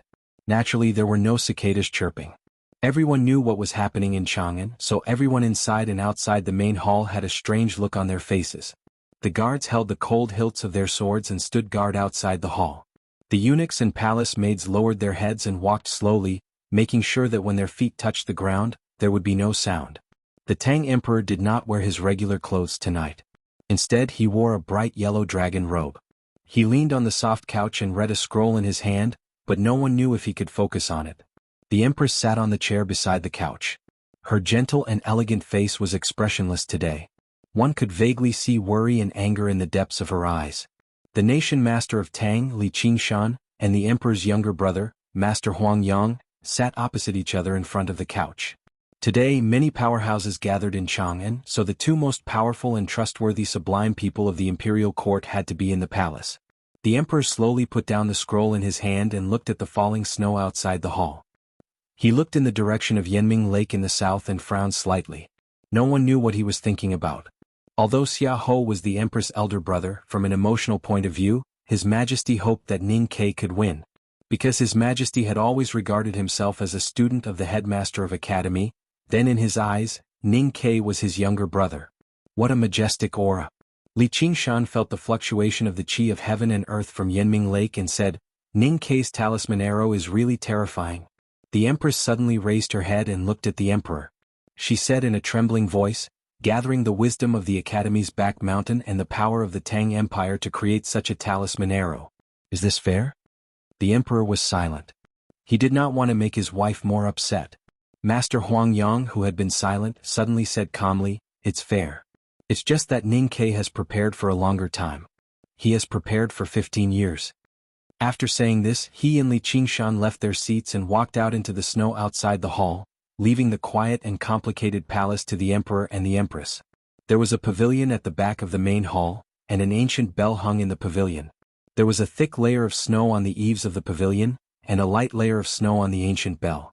Li Qingshan and Huang Yang walked into the pavilion and stood beside the ancient bell. Li Qingshan looked to the south and said with a deep frown, It's still not enough. Monk Huang Yang said, I didn't expect that you also hoped that Ning Ke would win. Li Qingshan said, People's emotions are uncontrollable. Although Xiaohou is an elder of our Haotian Taoism, Ning Ke is my senior brother's only successor. Then he said with slight sadness, He has prepared for 15 years, but it's still not enough. Monk Huang Yang reached out his palm and gently wiped the snow on the ancient bell. He said, When Ning Ke entered Talisman Taoism, he once came to the Wanyan Tower to ask me. I also hoped that he could win, but I had my own thoughts. If the one who prepared for a longer time would win, then what's the point of cultivation? The blizzard abruptly stopped, and the airwaves caused by the explosion gradually subsided. The night wind also became much gentler. Yanming Lake was quiet in the middle of the night. The night clouds on the lake gradually parted, revealing a gap. A few stars popped out of the gap and looked curiously at the ground, trying to see what had happened. Most of the night sky was still covered by thick black clouds. The few stars disappeared as soon as they appeared, but some light shone down, making things slightly visible. It was a mess on the ice surface of the snow lake. The withered lotus had long been broken into powder, and dozens of faint black holes appeared in the lotus field. It was chilling to see. A burly man knelt on one knee on the ice in front of those black holes. His clothes were in tatters, and it was unknown if there were dozens or hundreds of pieces of metal. Blood continuously flowed from his body, finally flowing onto the snow on the surface of the lake, dyeing the snow around his knees dark red. The red on the winter night was actually more like black. The place where the burly man knelt was only a few hundred feet away from the south bank of Yanming Lake. Ning Ke stood on the cliff by the lake and stared at the lake. In order to fight and shoot arrows, he wore a black academy uniform. The sleeves and trousers were tied tightly by sang-sang with cloth ropes. At this moment his body, especially his right arm, was trembling violently, so the black academy uniform flapped in the lake wind. Using the primordial 13 arrows consumed a lot of physical strength and psyche power. Ning Ke could only shoot a few arrows in the past. Now that he had successfully cultivated the Great Spirit, it was still a great burden for him to shoot all 13 iron arrows in the quiver. In addition to the hundreds of talismans in the lakeside house and the small iron kettle in the mud at the bottom of the lake, he had used all his means. At this moment, the psyche power in his sense of perception was almost exhausted. His eyes were abnormally bright, and his face was abnormally pale and haggard. His right arm was extremely weak, and his right shoulder felt as if it was being torn apart. He was so weak that he could fall at any time. But he did not fall. He waited for Xiahou to fall first on the lake. Xiahou knelt on one knee on the snow lake. In the end, he did not manage to block Ning Kei's last primordial 13 arrow. The cold and dark iron arrow directly pierced through his calf bone. If it was an ordinary cultivator who was shot by this iron arrow, his leg would definitely be broken. Xiahou was not an ordinary cultivator. His leg was not broken, and the iron arrow did not even pierce through his leg. However, this caused him more serious injuries and more pain. Xiahou reached out his right hand to hold the iron arrow in his calf.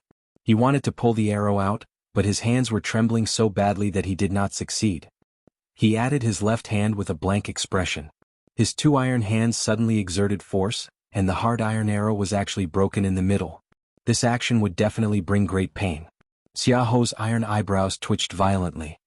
His lips, which looked like they were smeared with rouge, opened and let out a shrill howl.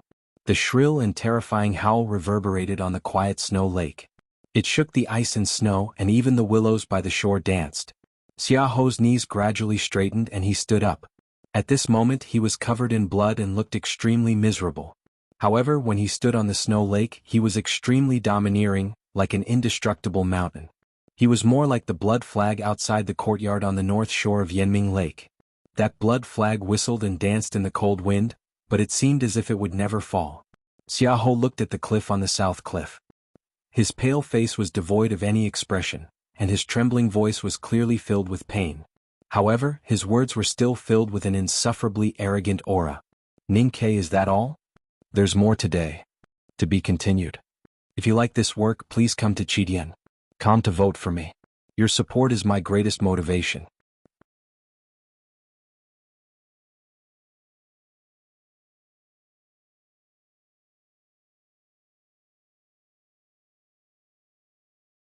Chapter 481. Is this all you've got? Do you think you can kill me like this? I haven't even used my most powerful move. Don't tell me you can't do it. A shrill howl reverberated across the snow lake.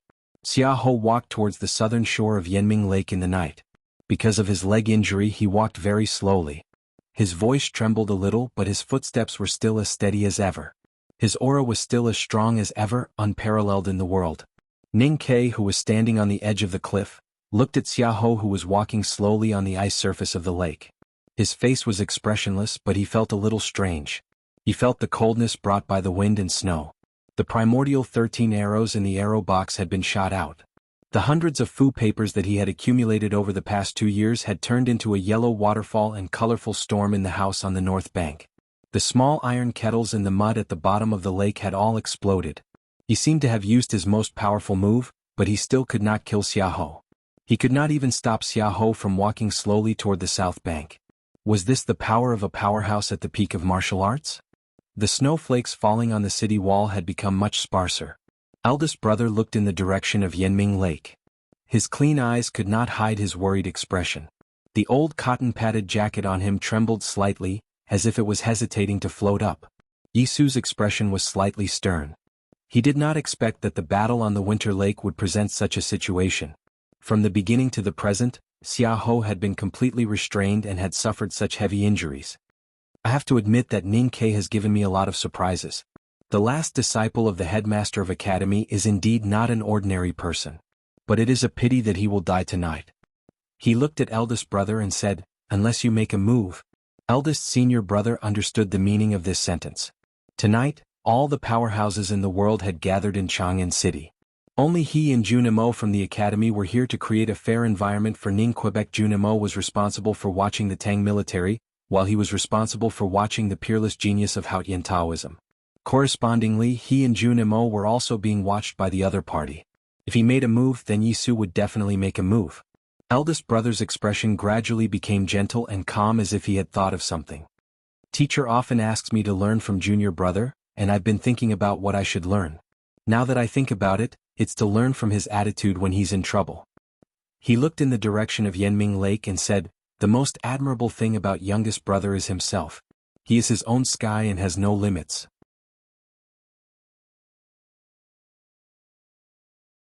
When everyone in the world thinks that he can't do it, he can always take another step forward and climb another step on the stone steps.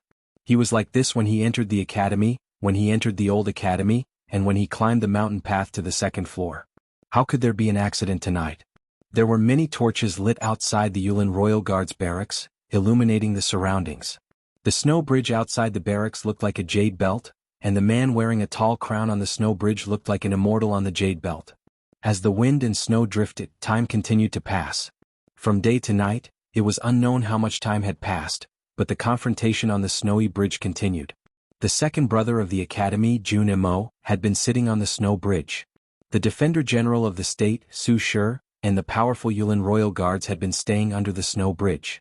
General Su Shi leaned against the railing under the snow bridge and looked at second brother, who was sitting cross-legged on the snow bridge.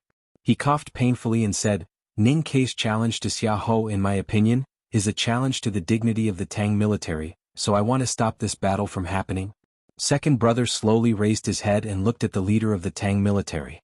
The thin snow covering his eyebrows fell, and he said, since the battle has begun, there's no need for words. Yes, there's no need for words. Su Shi raised his eyebrows and looked at second brother angrily, so you want Ning Kei to die? Second brother said, since the battle has begun there will be life and death.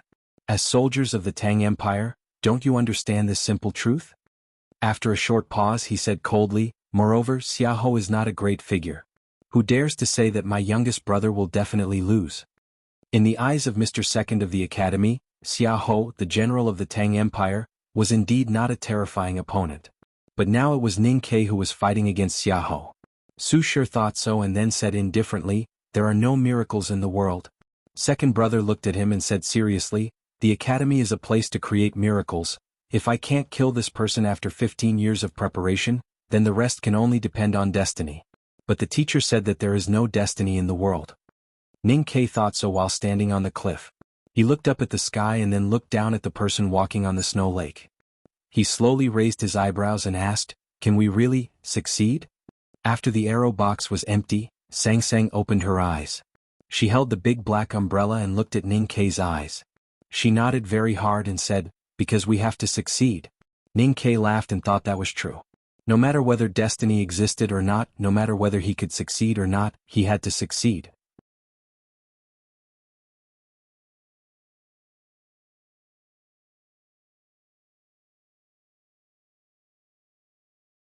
The psyche power in his sense of perception gushed out through the ocean of qi and mountain of snow.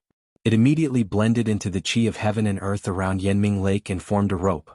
It traveled several miles in an instant and landed somewhere on the north bank. Outside the courtyard on the north bank of Yanming Lake, there was a blood-colored military flag. That was Xia Ho's flag. The military flag that was slowly fluttering in the night wind seemed to have heard a military order. It suddenly tightened and danced uneasily in front of the courtyard gate, like a monster that wanted to break free from its chains and fight at the front line. Previously, before Xia Ho entered the courtyard, he had inserted the military flag deep into the stone ground, causing several cracks to appear beside the flagpole. At this time the military flag was fluttering restlessly, the flagpole was shaking non-stop, and the cracks on the ground suddenly became deeper and wider, spreading out in all directions, looking like a spider web. With a cracking sound, the stone ground under the flagpole cracked and gravel flew everywhere. The blood-colored military flag struggled out of the ground and flew towards Yanming Lake. There was a hurricane in front of the courtyard. The blood flag that was torn into pieces by the wind fell down. In the low night clouds above Yanming Lake, there was a terrifying buzzing sound and a black shadow could be seen faintly. It was as if a saint was riding a sword in the clouds.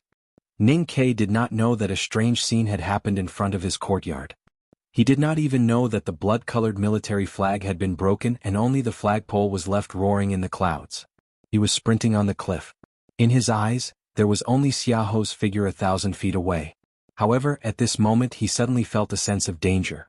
A fragment in the depths of his sense of perception suddenly lit up. In the blink of an eye, his right foot stomped heavily on a protruding rock on the cliff wall. He used the force to forcefully twist his body in the air and faced Yi Yun. The great spirit in his body surged into his arms, and he brandished the heavy and sturdy padao in front of him, forming an impenetrable blade pattern. Wherever the blade pattern swept past, the cliff rocks flew everywhere. The night clouds above the lake suddenly became chaotic. A black shadow in the shape of a stick broke through the clouds and landed on the edge of the cliff in an instant. It was extremely unreasonable and ruthlessly stabbed into the padao in front of him. There was a loud bang.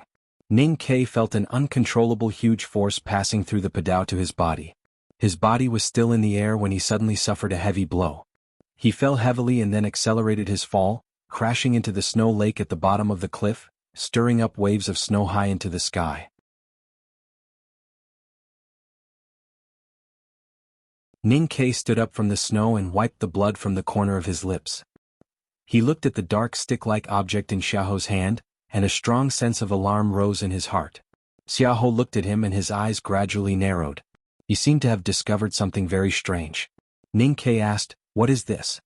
Xiaoho said, "A spear." Only the flagpole was left of the blood-colored military flag. The flagpole was the spear. Let me first say that tomorrow's chapter is called Open Spear. P.S. A friend has written a Xianxia book called The Brave General. The book number is 2093193. It has already exceeded 2 million words and is about to reach 2,000 subscriptions. It is fighting to be published. If you are interested in Xianxia books, you may want to take a look. To be continued. If you like this work, please come to Chidian.com to vote for me. Your support is my greatest motivation.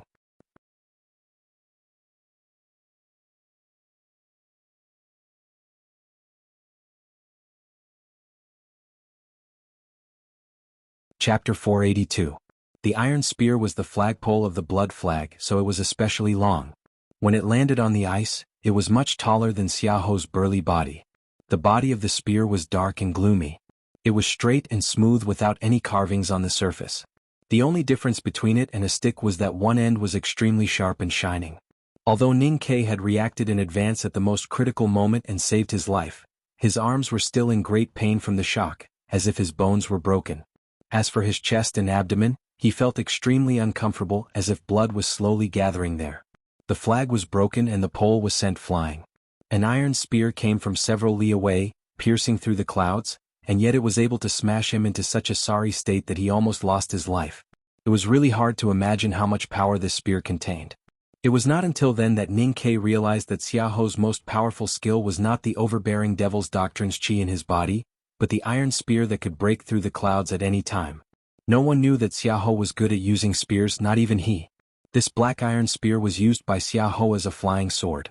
How could a powerhouse at the peak state of martial arts from the devil's doctrine possess such exquisite and powerful Haoyin Taoism skills?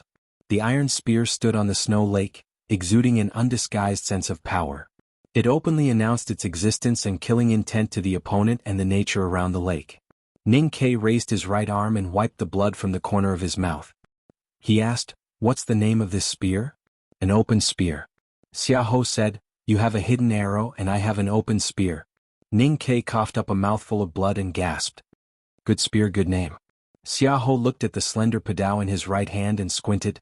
"You also have a good blade." It was indeed a good blade. Otherwise, it would not have been able to resist the iron spear that broke through the clouds and fell from the sky. It would have broken into countless pieces in an instant. Xiaoho said expressionlessly, "But in the world, except for Liu Bai's sword, who is qualified to fight against my spear?" Since he betrayed the devil's doctrine and pledged his loyalty to Haoyin Taoism, Xiaoho had been silently preparing to deal with Master Lotus, who might still be alive, and especially the 23-year cicada cultivation, which could not possibly die quietly. His preparation was the iron spear in his hand. This spear was personally forged by him. The spear intent of the spear came from the Abbey Dean of the Jishou Abbey. In these years of cultivation, Xiaoho forcefully went against the cultivation method and forcefully cultivated the Taoist cultivation method. Unexpectedly, he successfully cultivated the iron spear into his natal item. From that day onwards, this spear finally gained a brand new spear intent.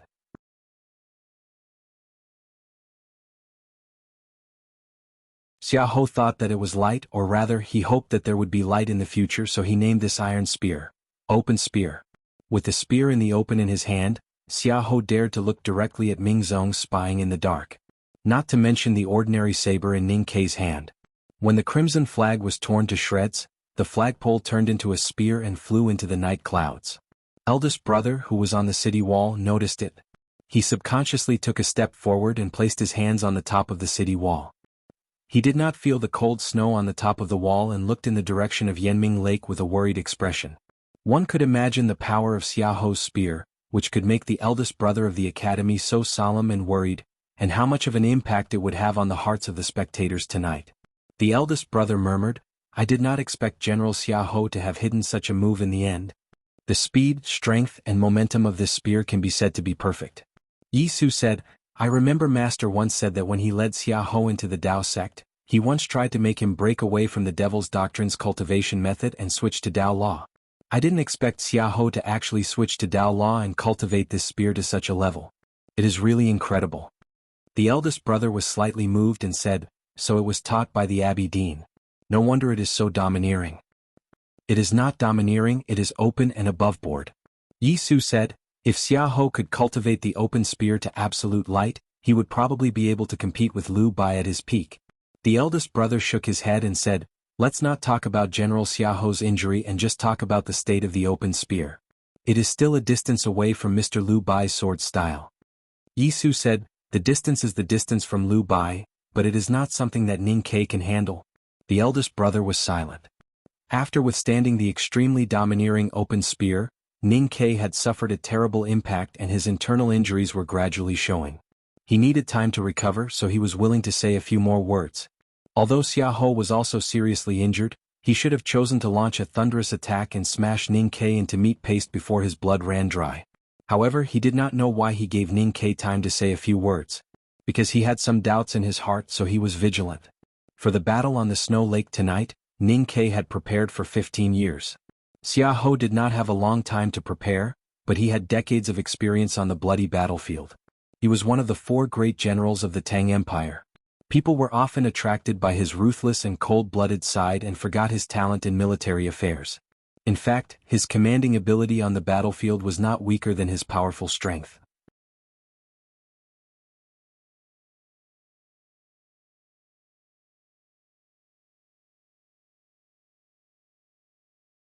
He knew that the little handmaiden had a special relationship with Ning Kei, and he also knew that the little handmaiden was the successor of Wei Guangming.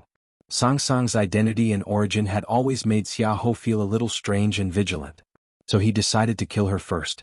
This decision was still based on the art of war. The art of war was not sinister or complicated. Instead, it was simple and upright, just like the temperament of the iron spear itself. Xiaoho wanted to clearly tell Ning Kei that he wanted to kill Sang Sang.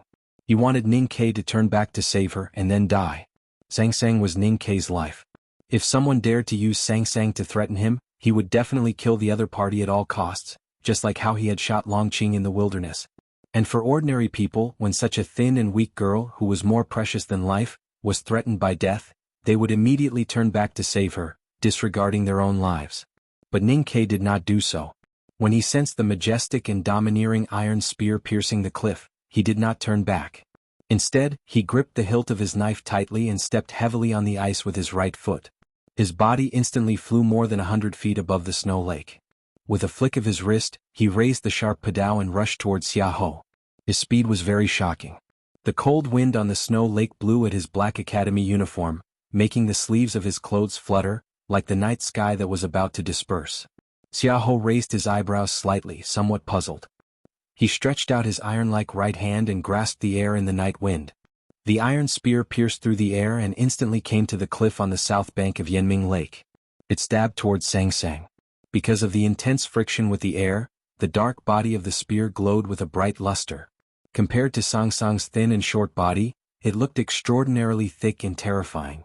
The wind of the spear wrapped around the remaining snow on the cliff and blew against her face, causing her cheeks to hurt. Her slightly yellow hair, which had been cut short, fell backwards like water grass in a steep stream. She knew that Ning Kei would not turn back to save her because he could not save her in time. Because Ning Kei believed that she could save her, and because at this moment she had to save herself. Although Sang Sang was the successor of the divine priest of light and had learned divine skills from the old man, and had verified with the Tao addict Yi Hongyu, these days she had never participated in a battle between cultivators. She did not know how to fight and did not know how to save herself. Relying on her instinct, she crouched down like an injured little beast, just like when she was in a life-and-death situation in Min Mountain many years ago. She hugged the handle of the umbrella tightly, desperately shrinking her body so that the big black umbrella could cover every part of her body. A very strange sound rang out on the cliff, like a drumstick falling heavily on a broken drum. It also sounded like Xiaoho's footsteps that had crossed the rivers and mountains, breaking through the ice and falling into the water. The iron spear stabbed into the big black umbrella fiercely. The sharp tip of the spear pierced through the years of grease and black mud. The place where the big black umbrella and the iron spear touched sank rapidly. The black cloth made a hissing sound as if it had become a terrible black hole. However, at the bottom of the black hole, the tip of the spear could not penetrate the umbrella. The handle of the big black umbrella pressed against the cliff stone. With a puff, it pierced in like a knife cutting through tofu. Gravel flew everywhere.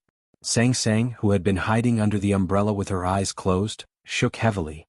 Her face suddenly became extremely pale. With a cry, blood spurted from her lips and dyed her new clothes red this morning. Let's not talk about today's endless bitter things. I will continue to write the next chapter and try to finish it before 11 o'clock. To be continued. If you like this work, please come to Chidian.com to vote for me. Your support is my greatest motivation. You're tuning in to the Han Lee's Wuxia Adventures YouTube channel. We're so grateful for your support, and don't forget to subscribe to join us on this incredible journey through captivating stories. Your generosity through donations truly makes a world of difference, as it's the primary source of revenue that allows me to expand and enhance this channel for you. Thank you from the bottom of my heart for being a part of this adventure.